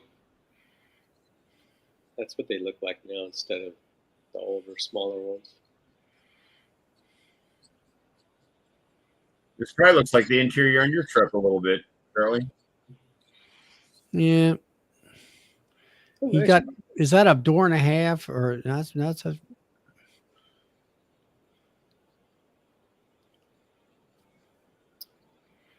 It looks like an 8-foot bed. Yeah.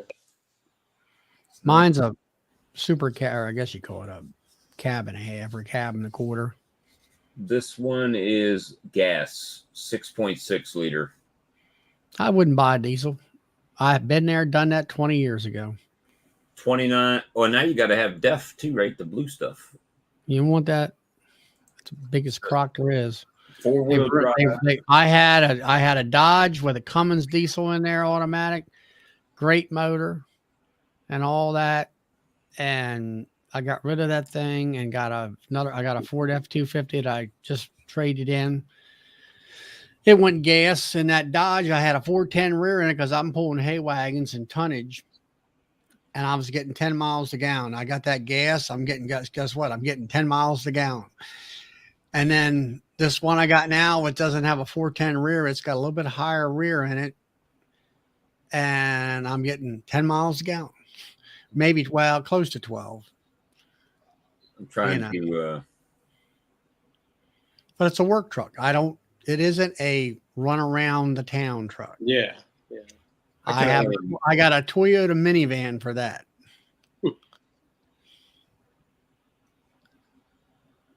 And that's a used truck. So I could call my guys at the Ford dealer that's owned by the same company and have them go get it. And then I can work my magic with the guys I used to work with. There you go. Well, Brad, the thing of it is it had an automatic transmission in it, and that was the problem. And I had to get the 410s in order to pull anything. You get the grunt. Now, if I had a 5-speed transmission in it, standard, then that's where you get your power. It says it's 401 horsepower at 5,200 RPM with 464 foot-pounds of torque at 4,000.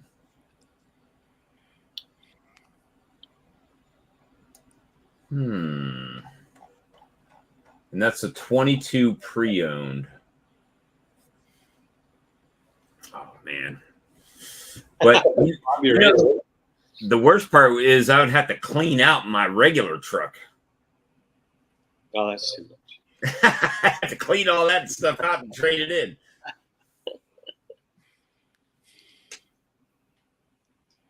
Hey, maybe I can sell my regular truck to Alex.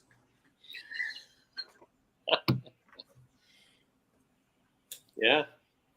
And he could buy him. Just pay it off, Alex. That's it. 19 grand and some change. There you go.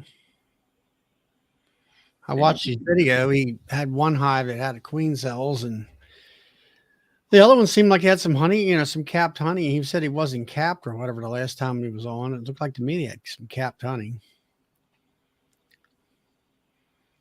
I still have some. 50 grand. Ugh.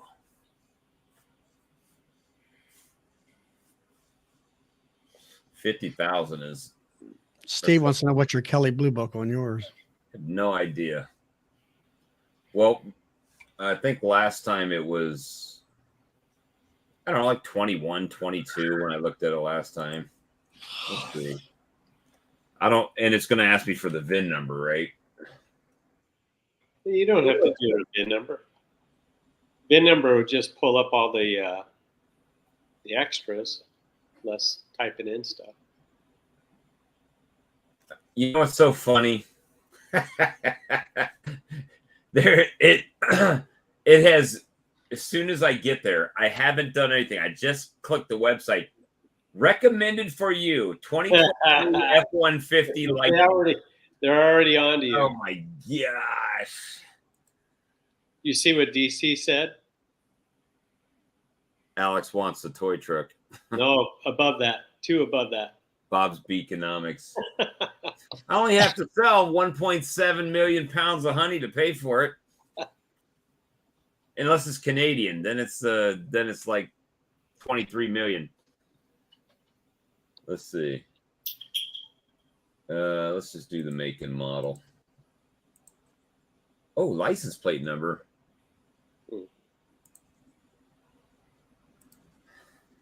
Well, they'll really know it's you if you put any of that info in. Well, they could pull up your VIN number and everything, right? Mm-hmm. Nice. We found the car. They'll already have your paperwork ready in about an hour with your name on it and everything. All you have to do is show up tomorrow. Transmission. Yes, it's got one. Automatic 6-speed, I guess. Yeah, I hope it has a transmission. But it says select shift. That's the one where you can change it to tow and all that, right? Yeah, I got that. And all. It also has a brake for like when you're towing and going down a hill. It'll hold you back, which is nice. All right. Yeah. Hey, Got Texas Beekeeper. Uh-oh. What's up, Blaine? It's already got everything picked for me. See? All you have to do is sign it and you're done. You're golden. It's a 250. Yep. I've got wheels and tire modification installed by a shop. Nope. Different size. What size you want? 16-inch? I've got 20-inch wheels on my truck now, which it came with 17.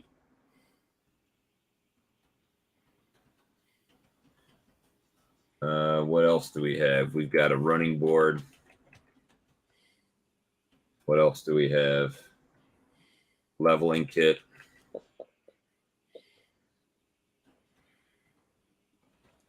What's the leveling quit for?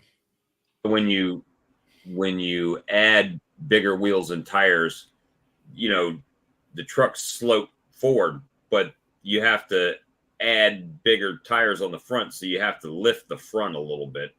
So it just makes instead of leaning forward, it just levels it out like that. Let's see what else. Are all parts with the vehicle? Yeah, sure, why not? Done.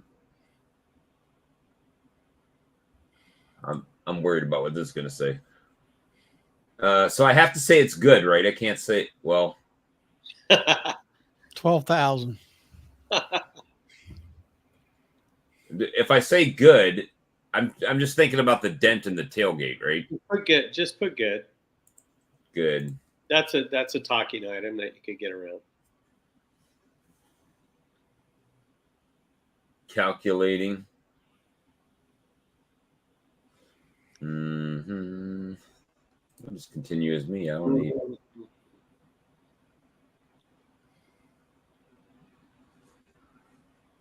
How to buy a used truck. Next. Yeah. So Charlie's Beef Farm Channel. It's not good. They're saying trade-in value of 14.7. Yeesh. If I would have done this 3 months ago, it was like 20 grand because the new model year rolled out, which made my car a year older. Now, I couldn't buy my truck for that much. So.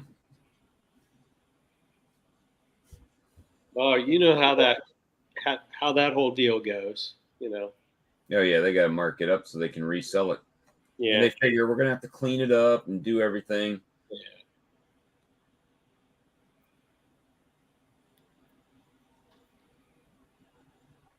Yeah, boo. All right, well, I'm not taking a $5,000 bath on my truck, so might be keeping it. Now you could buy $5,000 worth of boxes. No, everything evens out, even Steven. Right? just say I'll let you go ahead and I'll take a bath on $5,000. The best part, you didn't raise any payments. That's right. Hey. That is true. You could get a truckload from what's that place in Northern California? Bennett Apiaries. I'm sure they'll deliver it for $5,000. Let's see. Look, looking at recalls now. For yours? Yeah, see if I got any. Doesn't look like it. But you know, they can make those numbers look however they want to, right? Yeah. Well, we could give you all these rebates, but that's going to get applied to the negative equity. So you end up a wash on it. So Charlie, what's next for you in this bee season? Just slowing down. I'll be pulling my Aprivar out, then I'll stick Formic Pro on in the middle of next month, and I'll start feeding. Are you're done with splits or didn't do any or? Oh, I'm done. Yeah. I mean, it's thanks, Robert. Come on out. Come on, Robert. Bob's too busy talking about trucks tonight. Yeah. Right now I got Aprivar on, Yeah. and I took a quart jar and I fed some some nukes that I'm trying to get, built up. And, so I checked them out there. I mean, all the jars were empty, and I had 4 or 5 jars still full, and I put them on these queens that are building up, keep them going. And I got one nuke or one queen out there that went queenless again. So it was one of the new girls I was trying to raise. So she fizzled out. So I'll do Formic Pro in sometime around September, and I'll start feeding. And then I'll do oxalic acid, when I get into November, late October, about once or twice a month. Yeah. And that kind of thing. And I'm pretty much done after that. I mean, I got right now, all my highs, they're slamming with bees. I mean, got humid today, and they were bearding, and not really bad, but enough, small amount of beard. Yeah. Anything I did see, I was driving in the truck, and here's one of them damn Asian hornets out there. Of course, they're on the front. And they're like, oh, here, we got a smorgasbord here. I'm like, yeah, we need to kill that sucker. I found one over here at the mill, and it was in the grass around some sticks. I stomped him down. So I killed him. But, and that's pretty much it. It's, I mean, we're on a downhill slope as far as, as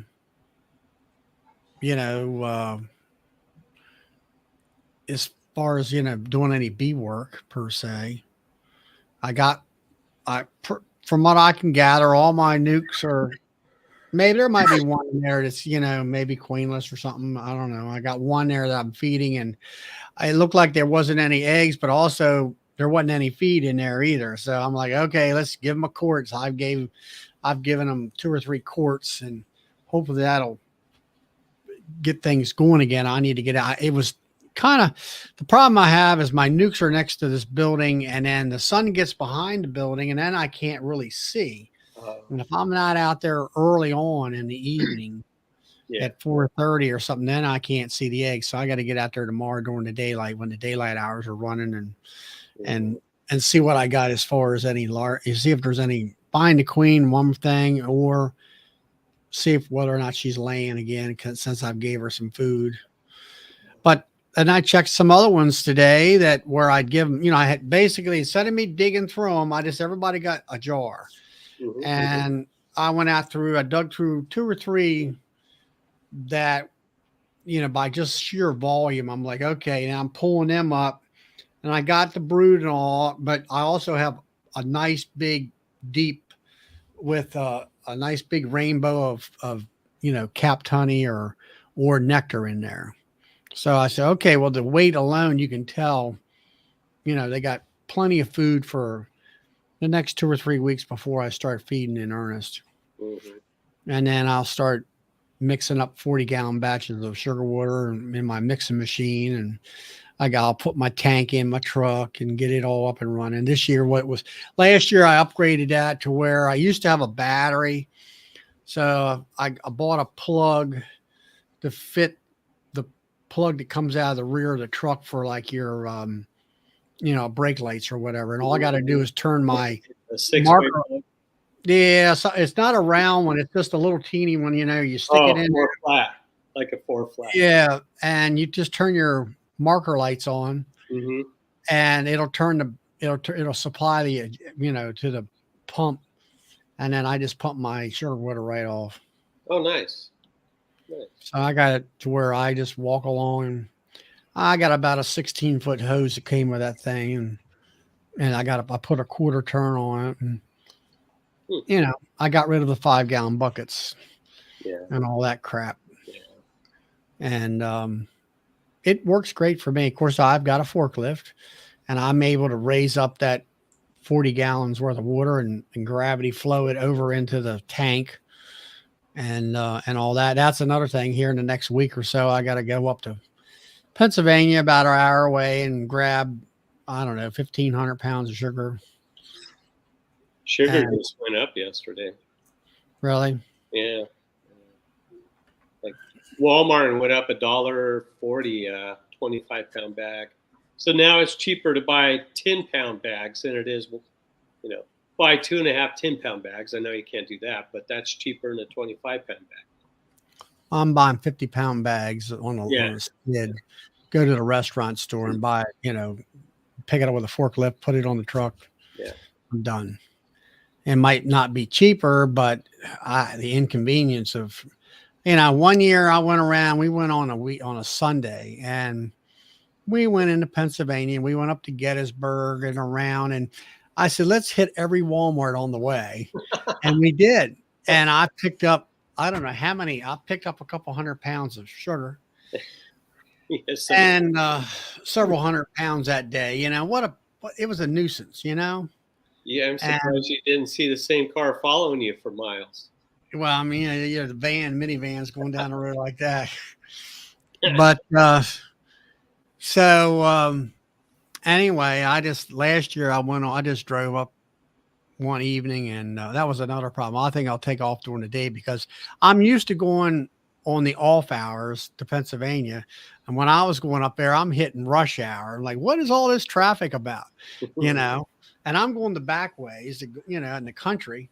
And it's like, man, I'm going to go up here go up in the morning or something like that and grab a pallet of sugar and be done with it. And then I just pick up the pallet and bring it over to where my mixing machine is. And I slide that 50. I don't even lift the 50-pound bag. I slide it over, razor knife, cut it, and let it flow over into the drum like a waterfalls as it's mixing it and it's hot. And attaboy. Everything's, save your back, save your shoulders. Just like Brad there with his John Deere tractor or Kubota, with the pallet forks on the front. So that's the way to go. I mix mine in a 55-gallon drum with a trolling motor. But what I need to get is and I put a valve on it down near the bottom. But what I need to get is a stock tank warmer. That the heating element that goes inside, because I don't always drag hot water out there. So when I don't, I have to pour the sugar really slow before it'll clump. Yeah, well, see, I got it set up to where people had given me all these different things over the years. There was this here cart. I think it was originally for a welder or something, but it had big wheels and it's super heavy duty. And another guy gave me a crab pot burner, to hook up with the propane. Yeah. And I gave it to this welder guy, and he cut the legs down to where it was low profile. He put these 4 blocks of steel on the corner so the 55-gallon drum won't slide off. Mm-hmm. And then I took C-clamps and clamped it to this. It happened to be just the right width on these angle irons on this cart. And I C-clamped it down to that cart and then put the drum on it. And then he also put the other thing he did was he didn't come to me.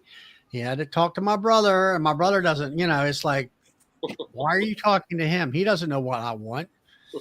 And he should have had a bigger outlet, about 1.5 inch outlet, so where I could really dump the water quick. And so anyway, that's the only downfall of it. It's got a spigot on the bottom.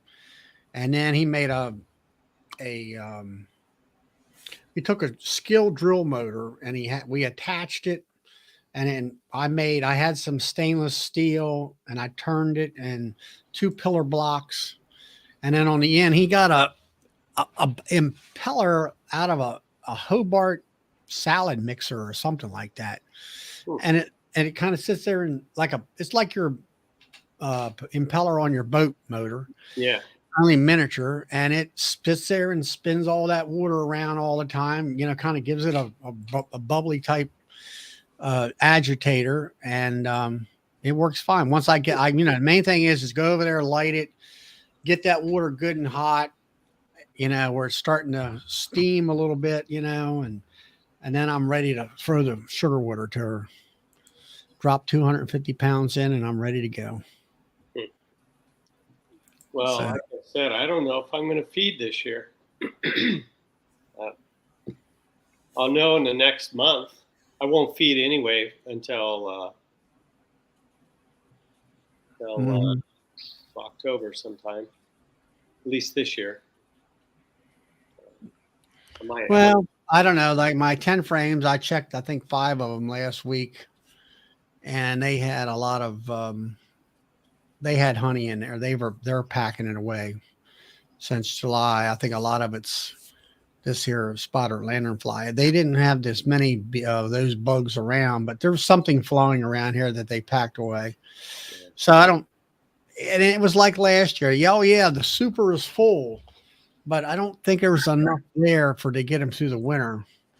So I put I probably dropped 160 pounds or 160 gallons of sugar water and all those, the nukes and the I probably put 2, 4, probably 6 gallon in the hives. Oh wow! Along with what they had in there, and all that. The main thing was I put Apis. That was the first year I've used Apis last fall, and I put 4 gallons of Apis fluid in there, and the bees just come out like, my goodness, it's just amazing. I couldn't believe it. Yeah. Here's Robert or Rob. Hey, Rob. Good evening, gentlemen. Hello. Hey, you're becoming one of our regulars. Glad to see you. Hey, Brad, I got a question for you. Yes, sir. So earlier this season, I watch you and Ian all the time, and along with everybody else, and I watch a tremendous amount of YouTube, which is probably not a good thing, but Unless you're watching us. What's that? Unless you're watching us. That's right. It's good for us. I'm subscribed to everybody, but I consume a lot of media, which is probably bad. But anyway, As long as you watch the right people. Yeah, I watch everybody. I kind of scour everything. I always have YouTube running in the background basically all day. So I'm usually listening. It's more for me. It's more like a podcast than it is visual. But I consume a lot, and I listen to media at 2 times the speed typically. So I cover a lot of ground. But anyway, one of the things I was thinking about doing this year, which I didn't end up implementing, but I was thinking about for this coming year, since I developed all my own equipment, and I've been watching you and Ian with the 6-frame nukes, I guess you guys call them. I was wondering, have you guys tried, and since you're backtrack this, at least Ian's already doing this. I think you're doing this as well. But what would be the difference if you set 2 10 frames side by side and put a single 10 frame up the middle stack, and then left the brood chamber exposed by a few frames? Brad did that already. I've done that too. Does that allow you to? Because what I did this year, which I actually thought was a good thing because last year I think I had quite a bit of swarming. This year I had zero swarming except for one colony. And that's because every week I went in there, and if they had more than 3 things of brood, I spread it and put an empty frame in between them. And I did that all for every 2 weeks. And so what I was wondering is if I went with that system and put basically 2 10s side by side, and then I actually have a bunch of 8s as well. I'm trying to figure out what I want to be when I grow up. So I haven't decided if it's going to be 8s, 10s, deeps, mediums, but I don't plan on doing medium brood for sure. I know Charlie's into that, but I like the deep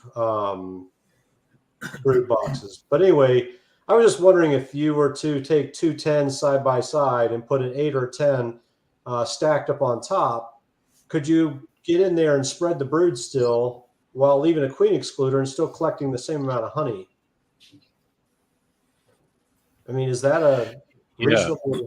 Well, when I did it, the production was unchanged. So I had very similar production figures for those. One of the downsides is they got awful tall. I was looking at 6 deeps high on those, and they were kind of a pain to manage with that. The big difference for me though is you're talking 300 pounds plus. I'm talking this year was 25 to 30. So I only filled 1 super. So if I put 3 supers on there, it's not mediums. It's all context. And I'm not saying that that's going to be your experience, but just kind of relating my experience on the thing. Like I say, production didn't see in your case, it might work out even better because then you're going to have 2 colonies filling 1 box. So they might actually get the job done and get it all capped up and dried maybe a little quicker than 1 colony working on that 1 box. I'm thinking because I want to get to 100. That's part of it. Yeah, I want to get to 100 in the next. Maybe it'd be next year. I don't know. But I was actually thinking about taking all my colonies that survive in the spring and split every colony in half and then do the combined honey super.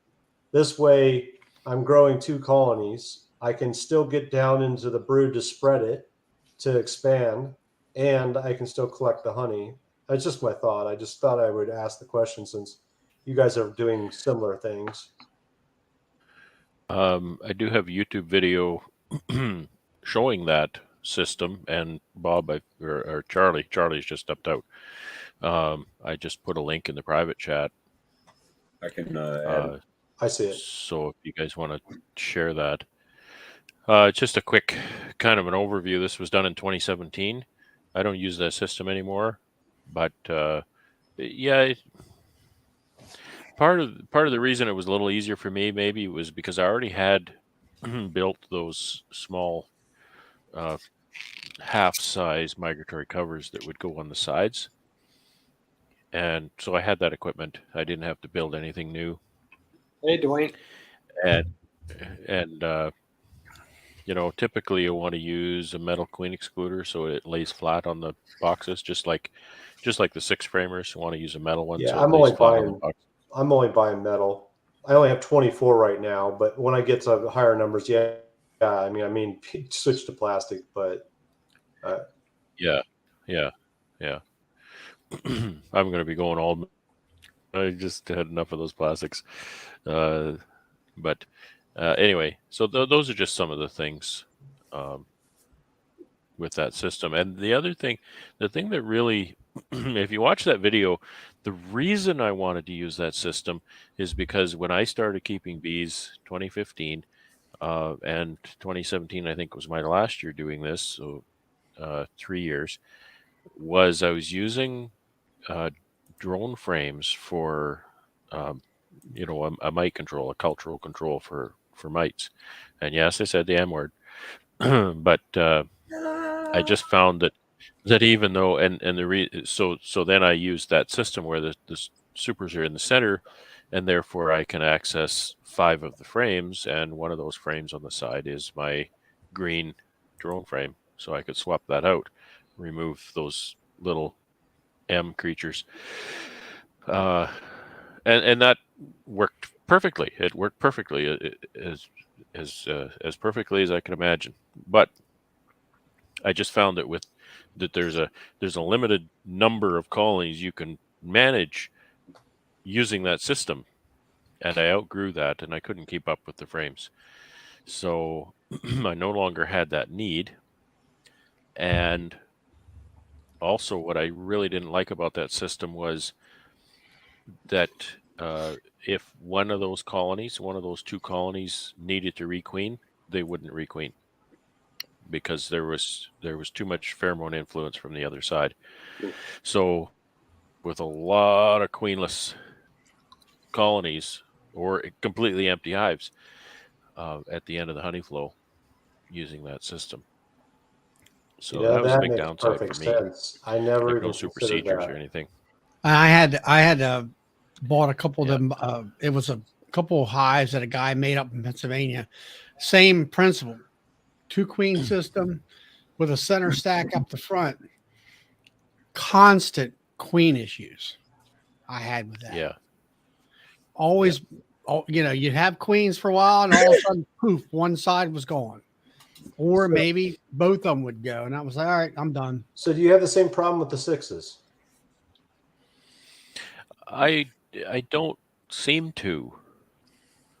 I don't know. And one of my very trusted and learned mentors said that for those 6s, he said it's even better if you run the single brood chamber, queen excluder, and then another 6, and then the 10s on top of that. So you get the chimney 2 6s deep before they get into a shared situation. So that removes that shared honey super from the queen by an entire deep box. And he said that works really well for staving off any issues with kind of cross contamination with pheromones and stuff like that. I haven't really had a lot of problems that way, so I don't have a problem I'm trying to fix. But I recall he was just telling me that that's what they do, and it works really well. Now, that kind of goes against one of the reasons I really like the system. And one of the reasons I really like the system is it uses all standard equipment. I just put my 10 frame deeps and Bob's your uncle. Whereas if I was to do that system, now I'm buying twice as many 6s. So the reason why, and I misspoke yesterday. We were talking about, or whatever day, I think it was yesterday. Days are blending. This week I've been up till 2 in the morning every night and working on either extracting honey or whatever, and then back up for work. At work at 7. So it's been a long week. But I had said that I was buying pallets from the coffin shop, pallets of lumber for $250. I bought 3 pallets from them, but I had said I made 50 deeps. I did make 50 deeps, but I also made enough out of that one pallet for 50 deeps, 50 lids, 50 bottom boards. So I made 50 colonies or hives, 50 complete sets out of that. And then the other 2 pallets, I already cut the stock, or I don't know what you want to call it, but the parts. Yeah. But I mean, I pre-cut 240 mediums, supers, and they're sitting there. Other than I got to put the handles on them, so that's what I haven't done, is because I was originally not putting grooved handles. I was actually putting on all my original equipment. I nailed on a not that I didn't have the equipment to do it, but I chose to nail on a handle across the front rather than put a groove on it. And I just thought that the handling was easier. And I don't do pallets, so it doesn't matter if it's got the handle, the 3/4 inch handle on there or not. But anyway, I have 240 mediums on a pallet, pre-cut, ready to go. And I need to decide what I'm going to do with said mediums. They're currently cut for 8-frame mediums. However, I can make them 6-frame mediums, or I can make them, instead of 240 or 8 frames, I could end up with 120 or maybe 150 10 frames. I don't know. I'm at the point where I got to decide where I go from here. And I just don't know. I've got mixed feelings, but I really like the fact, because I'm trying to grow. I really like that 6-frame system you guys do. I think it's amazing. And I would actually like to do my entire operation that way. But I was always wondering why you guys don't do your entire operation that way. Well, I guess we all have our reasons, and there's the man in chat right now. It's got to be volume. I think I think one of the reasons that he gave, and I don't want to put words in Ian's mouth, but I think he mentioned one time that one of the biggest reasons that he uses the 6s is just space in the wintering building. It saves him so much space in the wintering building, putting the 6s in there instead of putting everything in 10s. This year, I think he's running mostly 10s to conserve his comb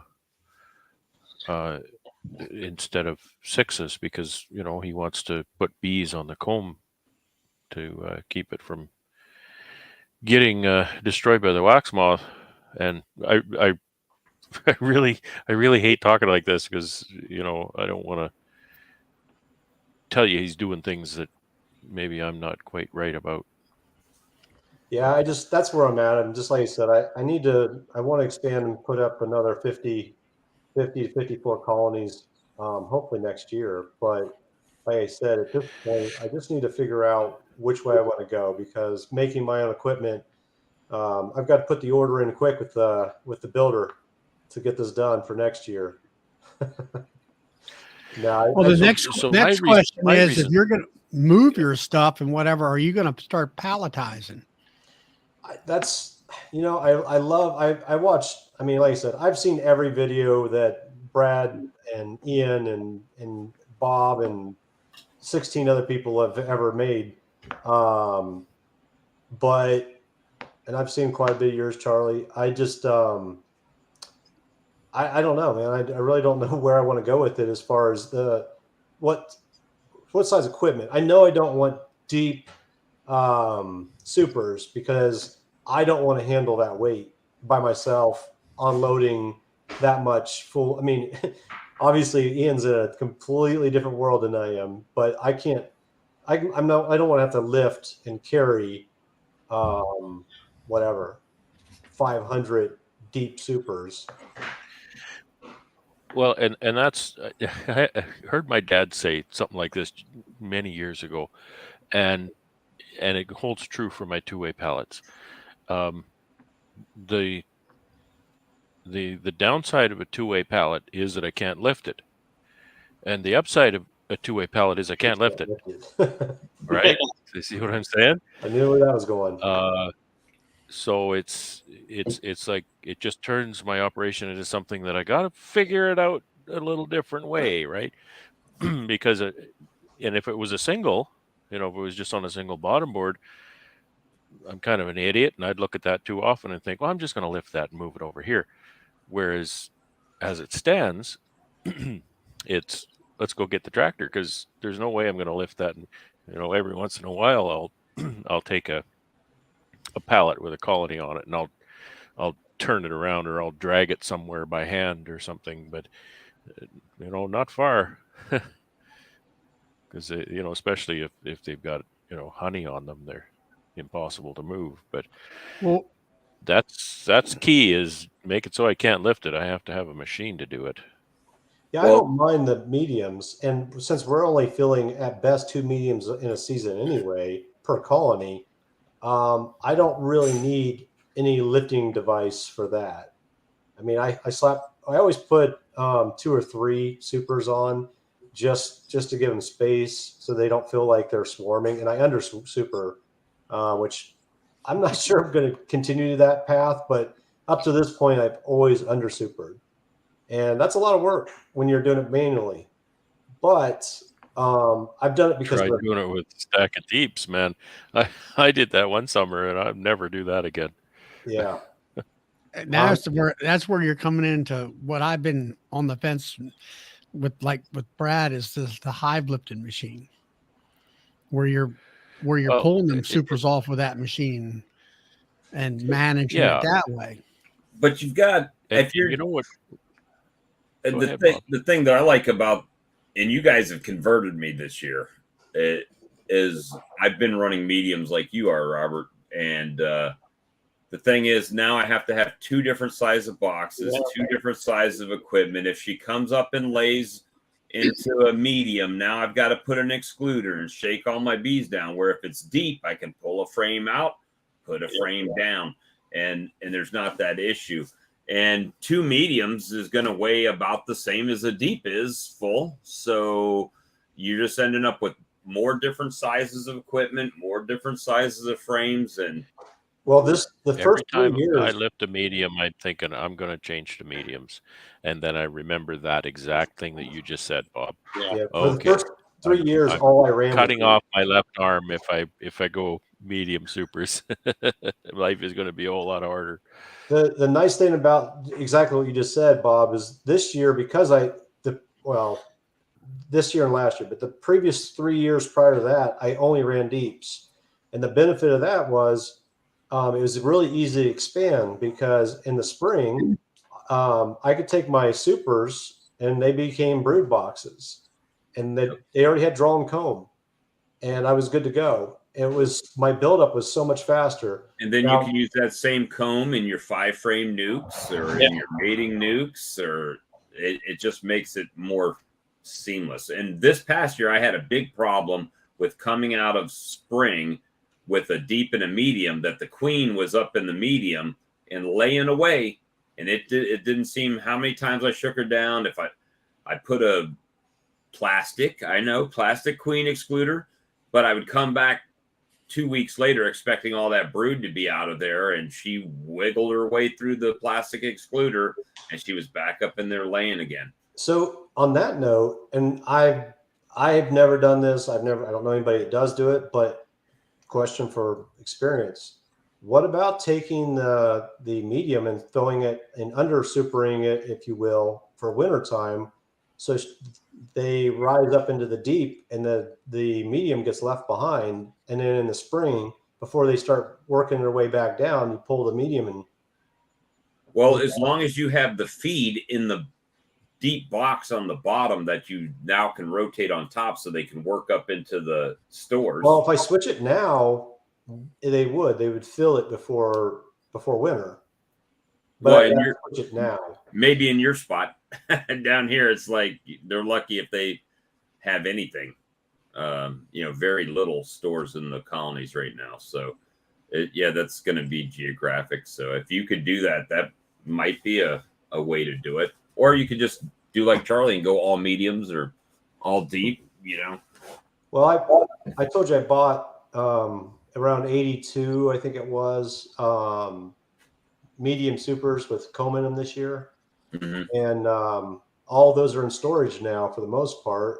So I could do anything I want with those, but it's a little late. I mean, kind of late in the season to go switching to something else. But like I said, I'm just trying to figure out, what I want to be when I grow up at this point, because I have 240 mediums pre-cut, ready to go. Just need handles. I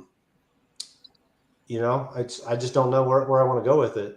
But they're Sounds like you made a decision already. If you got 240 of them pre-cut. No, when I got that wood, I had to process it down because I had 3 pallets of wood sitting in my garage. I had I also, and this is something you might look into, Brad, but all of my everything I have as far as plywood, I've gotten from off of Marketplace, Facebook Marketplace. There's a lot of these companies that throw away their cutoffs, and their cutoffs tend to be perfect for beekeeping because they're now not pallets, but lids. I mean, but then again, it's not like HD plywood. It's just whatever commercial plywood. But the coffin shop I buy from them. They sell 52 sheets of 3/8 plywood for $100. So it's a 4x4 by like 54-inch high stack of plywood, and I pay $100 for that. It's equivalent to 54 sheets of plywood, but they're cut, right? But Yeah. I used it for all my swarm. I made 300 swarm traps this year for the FFA. So all those are cut from those. All of my original lids were cut from those 3/8, but they didn't fare well. They cupped really bad. Yeah. That was a hard lesson because I had 50 lids, and now I've got 50, a pile of firewood. Yeah. Now you have 50 chip dip bowls. You got it. So, but the other part Bird that baths. I did get from them as well, which is all my bottom boards are made from, is they one of the things they throw out is 24 by 16 and something veneer 3/4 inch plywood. So I made all my bottom boards from those because I bought. Actually, they threw in when I bought all that other material. They threw in 2 pallets of that stuff. So I got that as well for free, and so I made all my bottom boards out of it. But the problem is that veneer is separating, and so it's cupping. And it's I was actually going to ask you, so how did you waterproof that? You can't. Apparently you didn't. I don't know of any way to do it because it's veneer. And so what happens is the veneer curls up and actually kind of blocks their opening. Yeah. What I do is I just go through and take a knife and I cut the veneer and peel it off and throw it away. And that's it. You know what I mean by what if I talk about Luan? Yeah, It's a absolutely. 3/16 thick Mhm. kind of a plywood garbage kind of a product. Yeah. Well, you know what happens when Luan gets wet, right? Yeah. It turns to matchsticks. Well, I did an experiment. I built some, I call them double fives. So just take a 10 frame box and stick a divider in the middle. And Mhm. because those things are awful tight, I wanted to use the thinnest product I could get, at my local store. And they didn't call it Luan. It's a subfloor product, but as far as I'm concerned, it's Luan. And so I made them out of this product, and I took them to my local wax dipper, and he wax dipped the whole works. Now the problem is, when I put those things together, that Luan is very thin, and I made sure it was dead straight in there. I glued them in, right, so it would be straight and rigid. And they wax dipped, and they turned into bananas. But besides that, those things, I used those things for years, and they sat outside in the weather for years, and the Luan never separated because it was wax dipped. Hmm. I Yeah, I sold didn't. them 2 years ago, or last year I think I sold them, and they were just as had much integrity as the day I built them. It was kind of crazy. So I don't know, your bottom boards, maybe you can wax dip them, and I don't know if you have that facility available, but maybe they would hold Well, together. Who knows? I think I might build my own this next year. I was going to build one this year. I just didn't get around to it.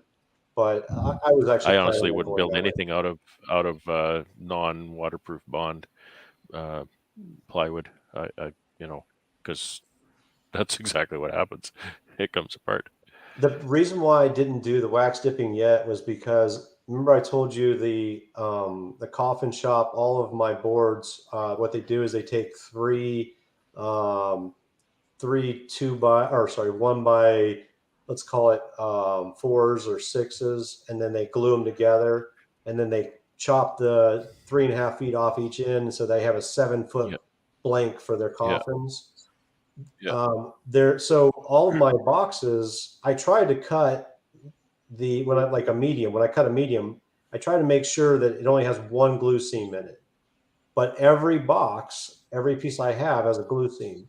That glue does not Mhm. hold up to rain, which is ironic considering it's for a coffin, but it does not hold up to water. So I have a lot of separation on those seams. Now, I figured that out early, and I've made arrange. The way I nail it and stuff. I make sure to nail it so that way, if the seam does come apart, the bees just glue it back together. It's not a problem. But the reason why I was hesitant to dip it was because I was worried that that seam might separate. But I don't know. I've never tried it yet. But at the same Yeah, dip time, it, find out. I think that might preserve it from doing, because they also, because there's a seam on every box, they also tend to cup. They tend to cup more because it's two boards, right? You got two pieces, and you get more, seems to get more movement. So I don't know. Particularly if they're if the pith is on the same side, right? If you put the pith on the other side, then you'll get an opposing cup, which can, net. It can end up being not They don't do that. much of a cup. I asked them about that because I've always heard that you interpose it, right? They don't do Yeah. that. They put all of theirs so they cup the same. I would imagine for what they're doing, because they're making a more of a veneer product that is finished on the side, so they're going to want that grain to be similar on both pieces, and so they'll put the pith probably on the inside of that material. Yeah, I asked them specifically why they take all their hardwood and they glue it in the same direction, if you will, and they said it's better for what they do. That's all they said. It wouldn't look the same. Wouldn't look as good if they switched them. I see. That makes sense.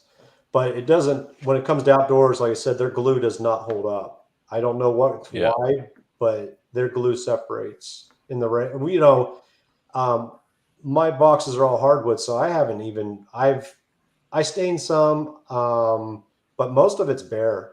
I've left it untreated because I'm not worried about rot on mahogany and walnut and oak. Be a lot of work on your part, but you could always rip that and re-glue it with some TB3.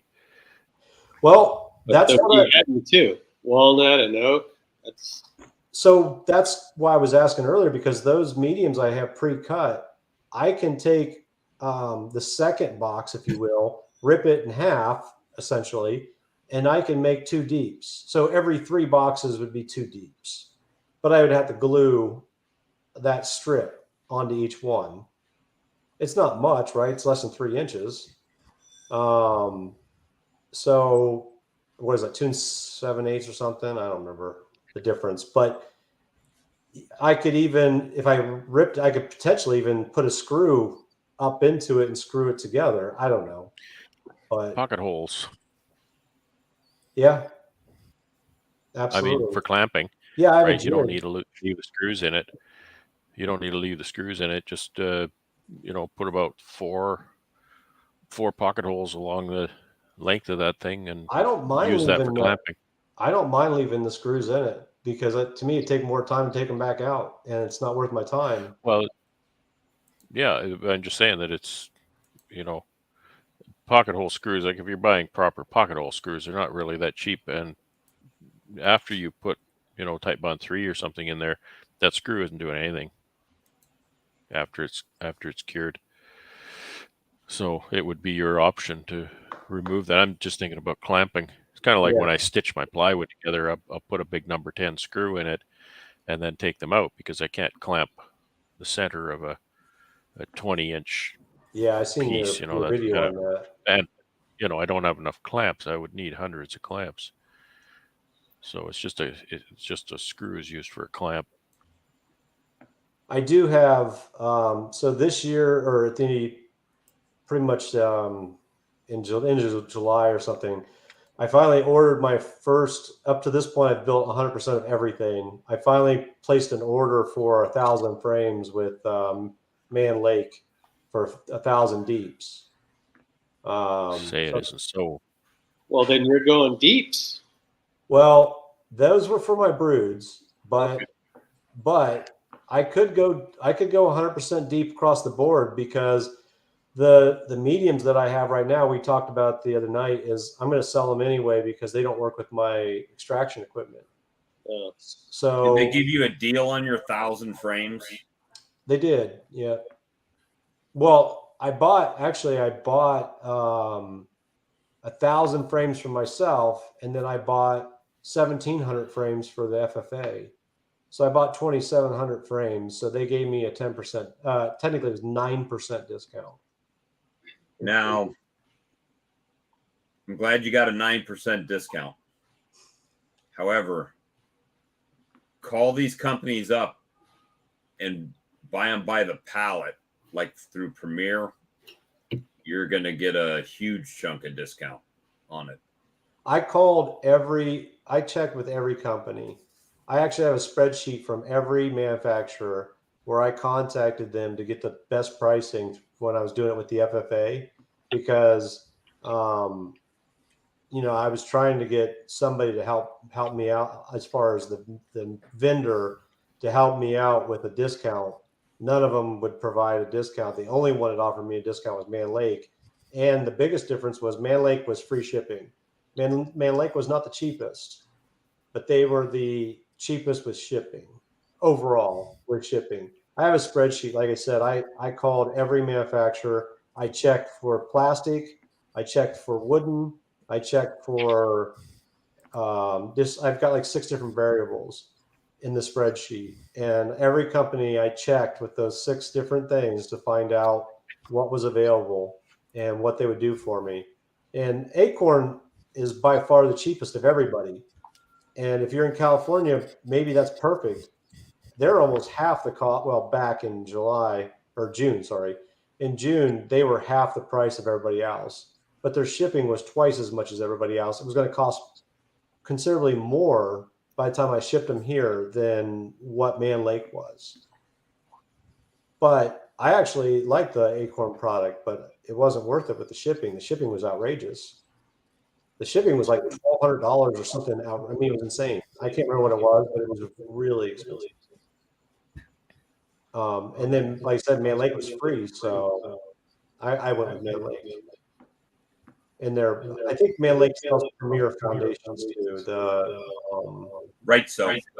Or right, so you're right. It seemed to pick up an echo.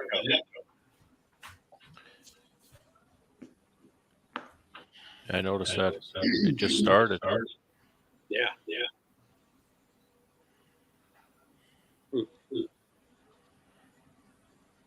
Yeah, I'm not sure. I hear it. I don't hear Hear it. the echo, Charlie? I don't hear the echo. It's Charlie. Is it me? Mute for a second, Charlie. Are you muted? Where am I at? He's not. But the echo stopped. There's no echo now. Now there's no. Yeah, there's no. Yeah, Try unmuting, Charlie. What about Okay. now? Yeah, There's no echo now. Well, Bob left the room. That's why. He went to test drive a truck. Signing the paper. Apparently. Well, anyway, I guess I got a big decision this winter to make. I need to know where I'm going. I haven't. No offense, but this doesn't make it any clearer. You know what? And sometimes that's the way I've gone through things like that too. It's like, yeah, I want to do this, and you kind of jump in, and then after a season or two, you think this sucks, and you want to do something else. But you know what? Usually, beekeeping equipment, that's not that hard to sell. No. I decided I didn't want to run my double fives anymore, and I put an ad up for the double fives for what I thought was not a cheap price, but fair. And I had people falling all over themselves to get here for those. I should just build them to sell. I think I could make some pretty good money. Hey, I'll be there. I'll build double fives. The Not thing a that problem. Rob is, I mean, are you figuring on moving your hives around, or are you going to put them stationary? They'll be stationary. I put them out on the fields and they stay. I don't have any intention of doing, at this time, I have zero intention to do any kind of um, pollination. Yeah. So they're going to be wherever they are all year round. I just have to take the honey supers out, drop them on, and pull them off. So movement is not an issue for me. It's really, other than lifting, because I'm doing 100% of the lifting myself. I'm not expecting to get any kind of a lift system except for my back. So You're going to have to get yourself what do they call that thing, Brad? It's not an easy loader. It's called a hive lifter. I don't know what it's really called. Just hive lifter. I don't know. I call it a back saver. Yeah, I don't think whatever you do, get the same thing. Don't have variations of this and that. If you want to run deeps, run deeps. If you want to run tens, run tens. If you want to run eights, run eights. Because then if you have eights and tens laying around of deeps, let's say, well, you got to match those with lids, or you got to match them with bottom boards. So. You know what I did this year, since I had all those extra supers, all of my 8 equipment, the 10s that I was putting on my 8s, I literally just took a rip of 3/4 board and ran it down the side and set my super on top of it. Mm-hmm. And I had no issues. Now, if you can't do that with a pallet system per se. Well, actually you could, as long as you offset them to the opposite side, right? But it worked out perfectly. It's not something that's ideal, but at the same time, does it really matter that they're offset? It has zero effect. Now, maybe that one outside frame that gets overhung, maybe it doesn't get filled as much. I don't know. But I had zero problems with it this year. I do have a problem with lids, though, because I didn't have enough lids for all the new supers I bought. So now, are you running primary 8-frame equipment then? Originally, yeah, I had all 8-frame. I've been helping a guy out. He's starting out. This is, I guess, his first year. Anyway, it's 8-frame stuff. Now, the problem I had with it is when you're doing 8-frame, it takes more equipment, more boxes to kind of equate the 10-frame. But they're lighter.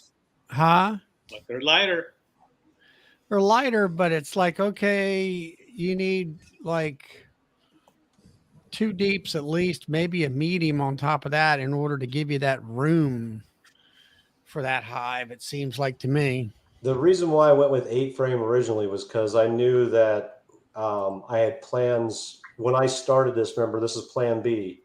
And so when I decided to get into this with both feet here, I decided I was going for expansion. And 8 seemed like I could get the most expansion because they were small enough to house a full colony, but at the same time, large enough to hold a full colony, meaning I could split quicker. I could have more colonies quicker by going with 8s over 10s. Because everybody always says that the more condensed they are, the better they do. You create more swarming, but they grow better or whatever. So the fact I wanted to go from, lack of better, 2 hives to 100 hives, I thought, well, the quickest way to do that is in 8 frames because I can split them quicker. However, the double-sided sword of that is nobody in the normal world uses 8 frames. I mean, commercially, it's all 10 frame. Yep. So when I went and bought super, and the equipment out there, if you're buying queen excluders and stuff like that, let's say feeders or whatever, you can find all the kind of 10 stuff you want, but you're not going to find too much 8 out there. Exactly. Yeah. you know. And Now the guy that I was helping out, this lady happened to have a bunch of 8s. You know, she's moving to Texas. Why she's moving to Texas, I don't know, but it's too hot for me. But anyway, he bought up all her 8 frame equipment. the only problem I had this year was when on all my stuff that I put 10s on top of. Remember, I took that board, and I don't remember the measurements. It's like 1 3/8 or something like that. The strip down the one side. The only downfall to that is when I under supered everything, and that meant when I wanted to under super, I couldn't just under super. I had to pull the board off, restaple it onto another box, and then under super it, or move the frames. That was a real pain in the ass. It was like that. That was a pain in the ass. But I didn't have to under super. I did it because I was trying to eliminate the chance of swarming. So, I have a question about under supering, especially in your area. You're in Ohio, so obviously you get nice cold winters. You put a super of honey below them. Are they going to really want to move the cluster downwards to get the honey? no, when I say under super, I'm just talking literally the supers I'm pulling. I don't leave up until this year. I do single brood management, and I dropped down to a single 8, and I went overwinter in a single 8, and I make sure it's packed out wall to wall with honey. So okay. they stop. Go ahead. They stop brooding here in the end of September. So October, they're still brood, but it's minor. There's always brood here up through, I would say, December, but by December they're pretty much shut down, and then they don't start back up until March.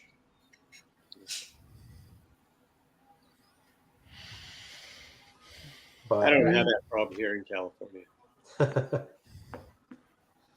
28 is about 28F is about where it gets, and that's only for a couple days. Yeah. Like I said, I've got some decisions to make, and I got to figure it out soon because, like I said, I've got equipment waiting, begging to be made, and I need to decide what I'm going to do with it. I need to decide if I'm going to leave honey supers on the mediums on top of my deeps this year, or if I'm going to slam them down because I got to do it this week. If I'm slamming them down, it has to be this week, and I don't know. I haven't decided. My overwintering success ratio hasn't been very good, honestly. I have not had a season where I've had much better than. Well, this season was my best season, and I lost out of 30. I only overwintered 18, and that was my best season. I had my first 2 seasons. I had 12 hives and went down to 2. So you're going to push them down into an 8-frame deep. Yeah. That's what I've done the last 4 years. But this year I'm thinking about leaving the medium on top. Well, I'm thinking about, okay, where are you going to put the food at? Well, I mean, I know Brad and them guys they feed them, I guess they just live on top of the feed in their barns and stuff, but. Well, I take my medium when I take my honey super off my deep, I flip it upside down and I nail on a 3/8 inch. It's from that coffin shop. I buy those pallets of 3/8 boards for $100. I just nail on the bottom that 3/8 and I drill a hole in the center, and then I make that a feeder shim basically by my medium. So I put Mountain Camp on top of there, and then I put Fondant up in there, and I put a jar of sugar water up there until it gets too cold. Once it gets too cold, I'll pull the sugar water off and I throw fondant in there. But the Mountain Camp I put in there, it's just to keep them busy and to dry up any moisture that tends to build up in there. But some hives will consume it, some won't touch it. It's kind of a mixed bag. But I don't think that I have starvation. Most of the hives that I have die, they still have food. Doesn't mean they didn't starve to death because Or what about your mite treatments? I mean, what are you doing now for that? he said it. He said it, Bob. He said the M That's word. his show. He can say It's whatever. my show. It is My show. So this time last year, I put on Apagard in the second week of August, and then I put Apivar on the second week of September. And I did the drip method in August as well, the OA Dribble. dribble. Yep. I did that for all the hives also in August. So the Apagard went on the second week of August, and then like the last week of August, I did a drip. So I hit Well, wait a minute now. You got Aprigard here. You're doing 50 mils, right? the Apagard. Mm-hmm. Yeah. The gel. So I The did gel. one package per 8 frame deep. Now, when you say package, are we talking about a tin? Yeah. That's all right. It's a 50 milligram tin. All right. The amount of highs you ought to have, you ought to be doing the tub. Well, now, right. But I'm actually. So, all right, your tin went in for 2 weeks, and then you're supposed to put another tin in for 2 weeks. You're I did supposed to not do do the that second for 4 one. weeks. Yeah, I didn't do the second one. I did the OA dribble, and then I went to Apivar, like you said, the second week of And September. that's supposed to stay in for 6 weeks. I did, yeah. But But what's the temperature on what's your last year was pretty warm late, and Yeah. you're right in line with me. So it was in at least the 60s or better. it was Sometimes warm in the all the way se- through It was December. really warm until December almost. Yeah. This year I bought a InstaVap. Instavat. Yeah. So I'm going to go out starting this week. I just took the supers off last week and harvested that. So I plan on hitting them with OA every week for the next like 4 weeks. That was my intention. And then once again, You got brood in there. You're just wasting your time. probably, but it's cheap. And Now, what I'm getting at is that all you're going to kill is the thoracic mites in there. And I've been there. I've done that. I used to vape them twice a week for 6 consecutive weeks, and I still lost. One year I lost like 60-some% of my hives. And in the last couple of years, I finally listened to the science and vape them when they have the least amount of brood, and that's through the wintertime. And I started hitting them once or twice a month, as long as it's about 48 degrees in the wintertime. Then if that's, like in that discussion though, it's like the only thing I'm afraid of is I'm really late to the game. If I do Apagard right now, then it's going to shut the queen down right when she needs to be doing her winter brood.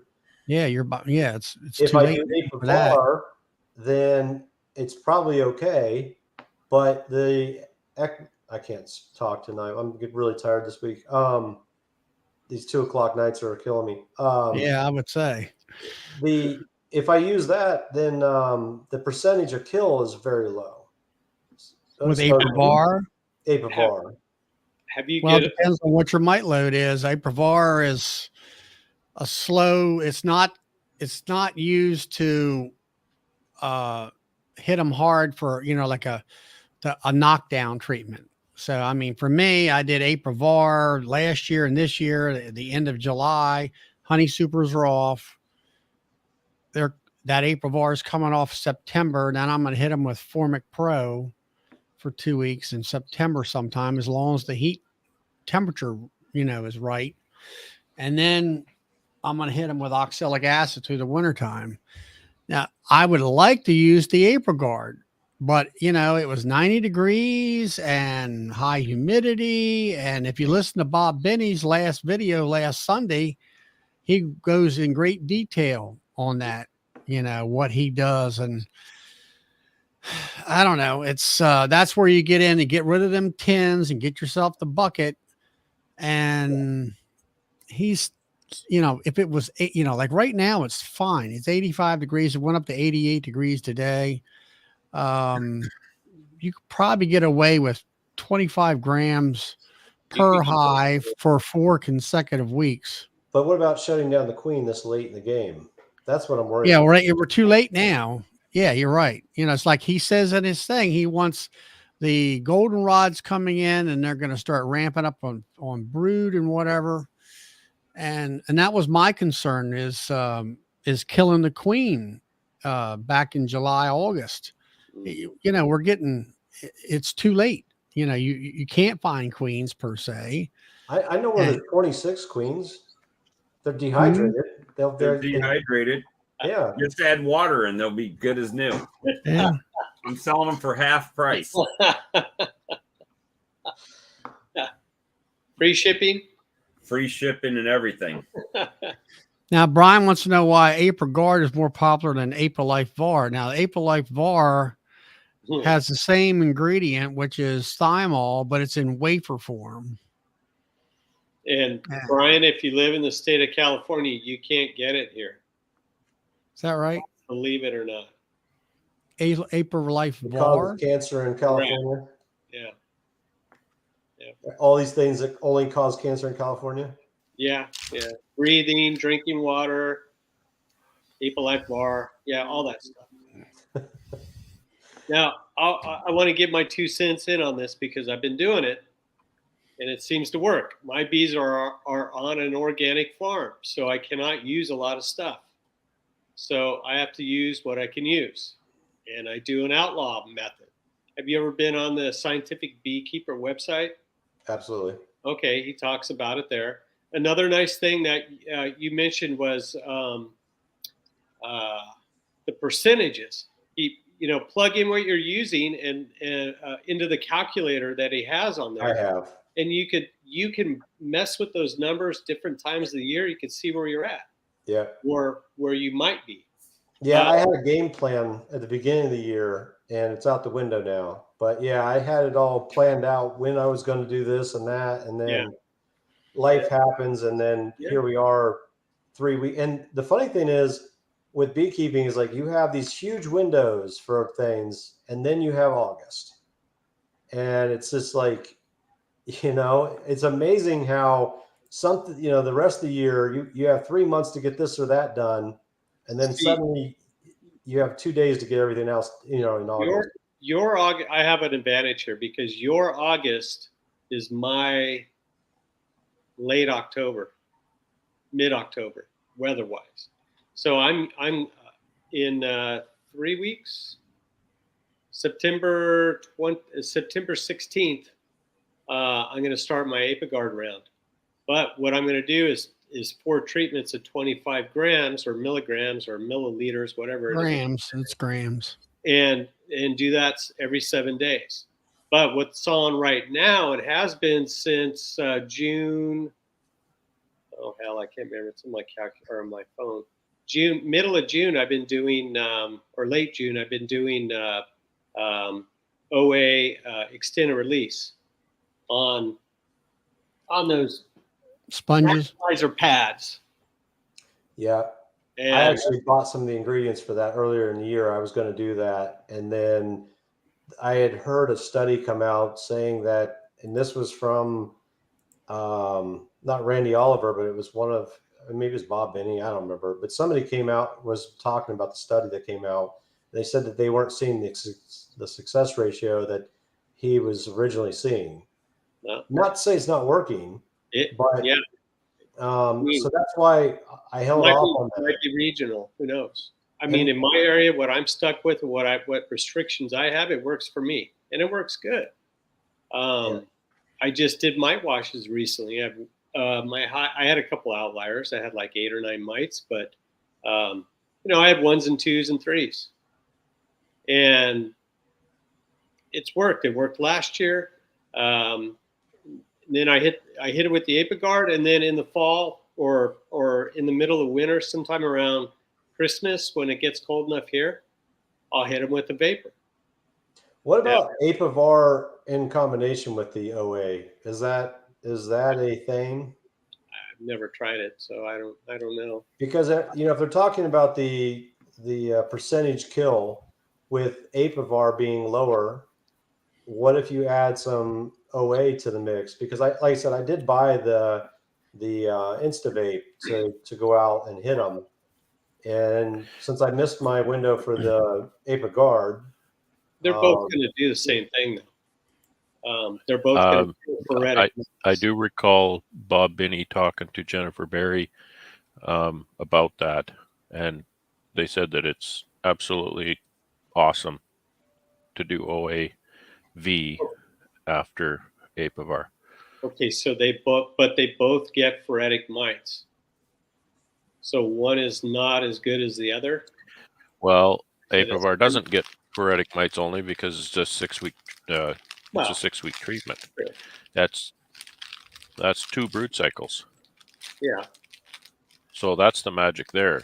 Is it's a 6-week treatment, and well, you can look back at some of Bob's videos when he was talking to Lewis and Jennifer. They did talk about that, and as I recall, they said they had just astounding results with I think an OAV follow up.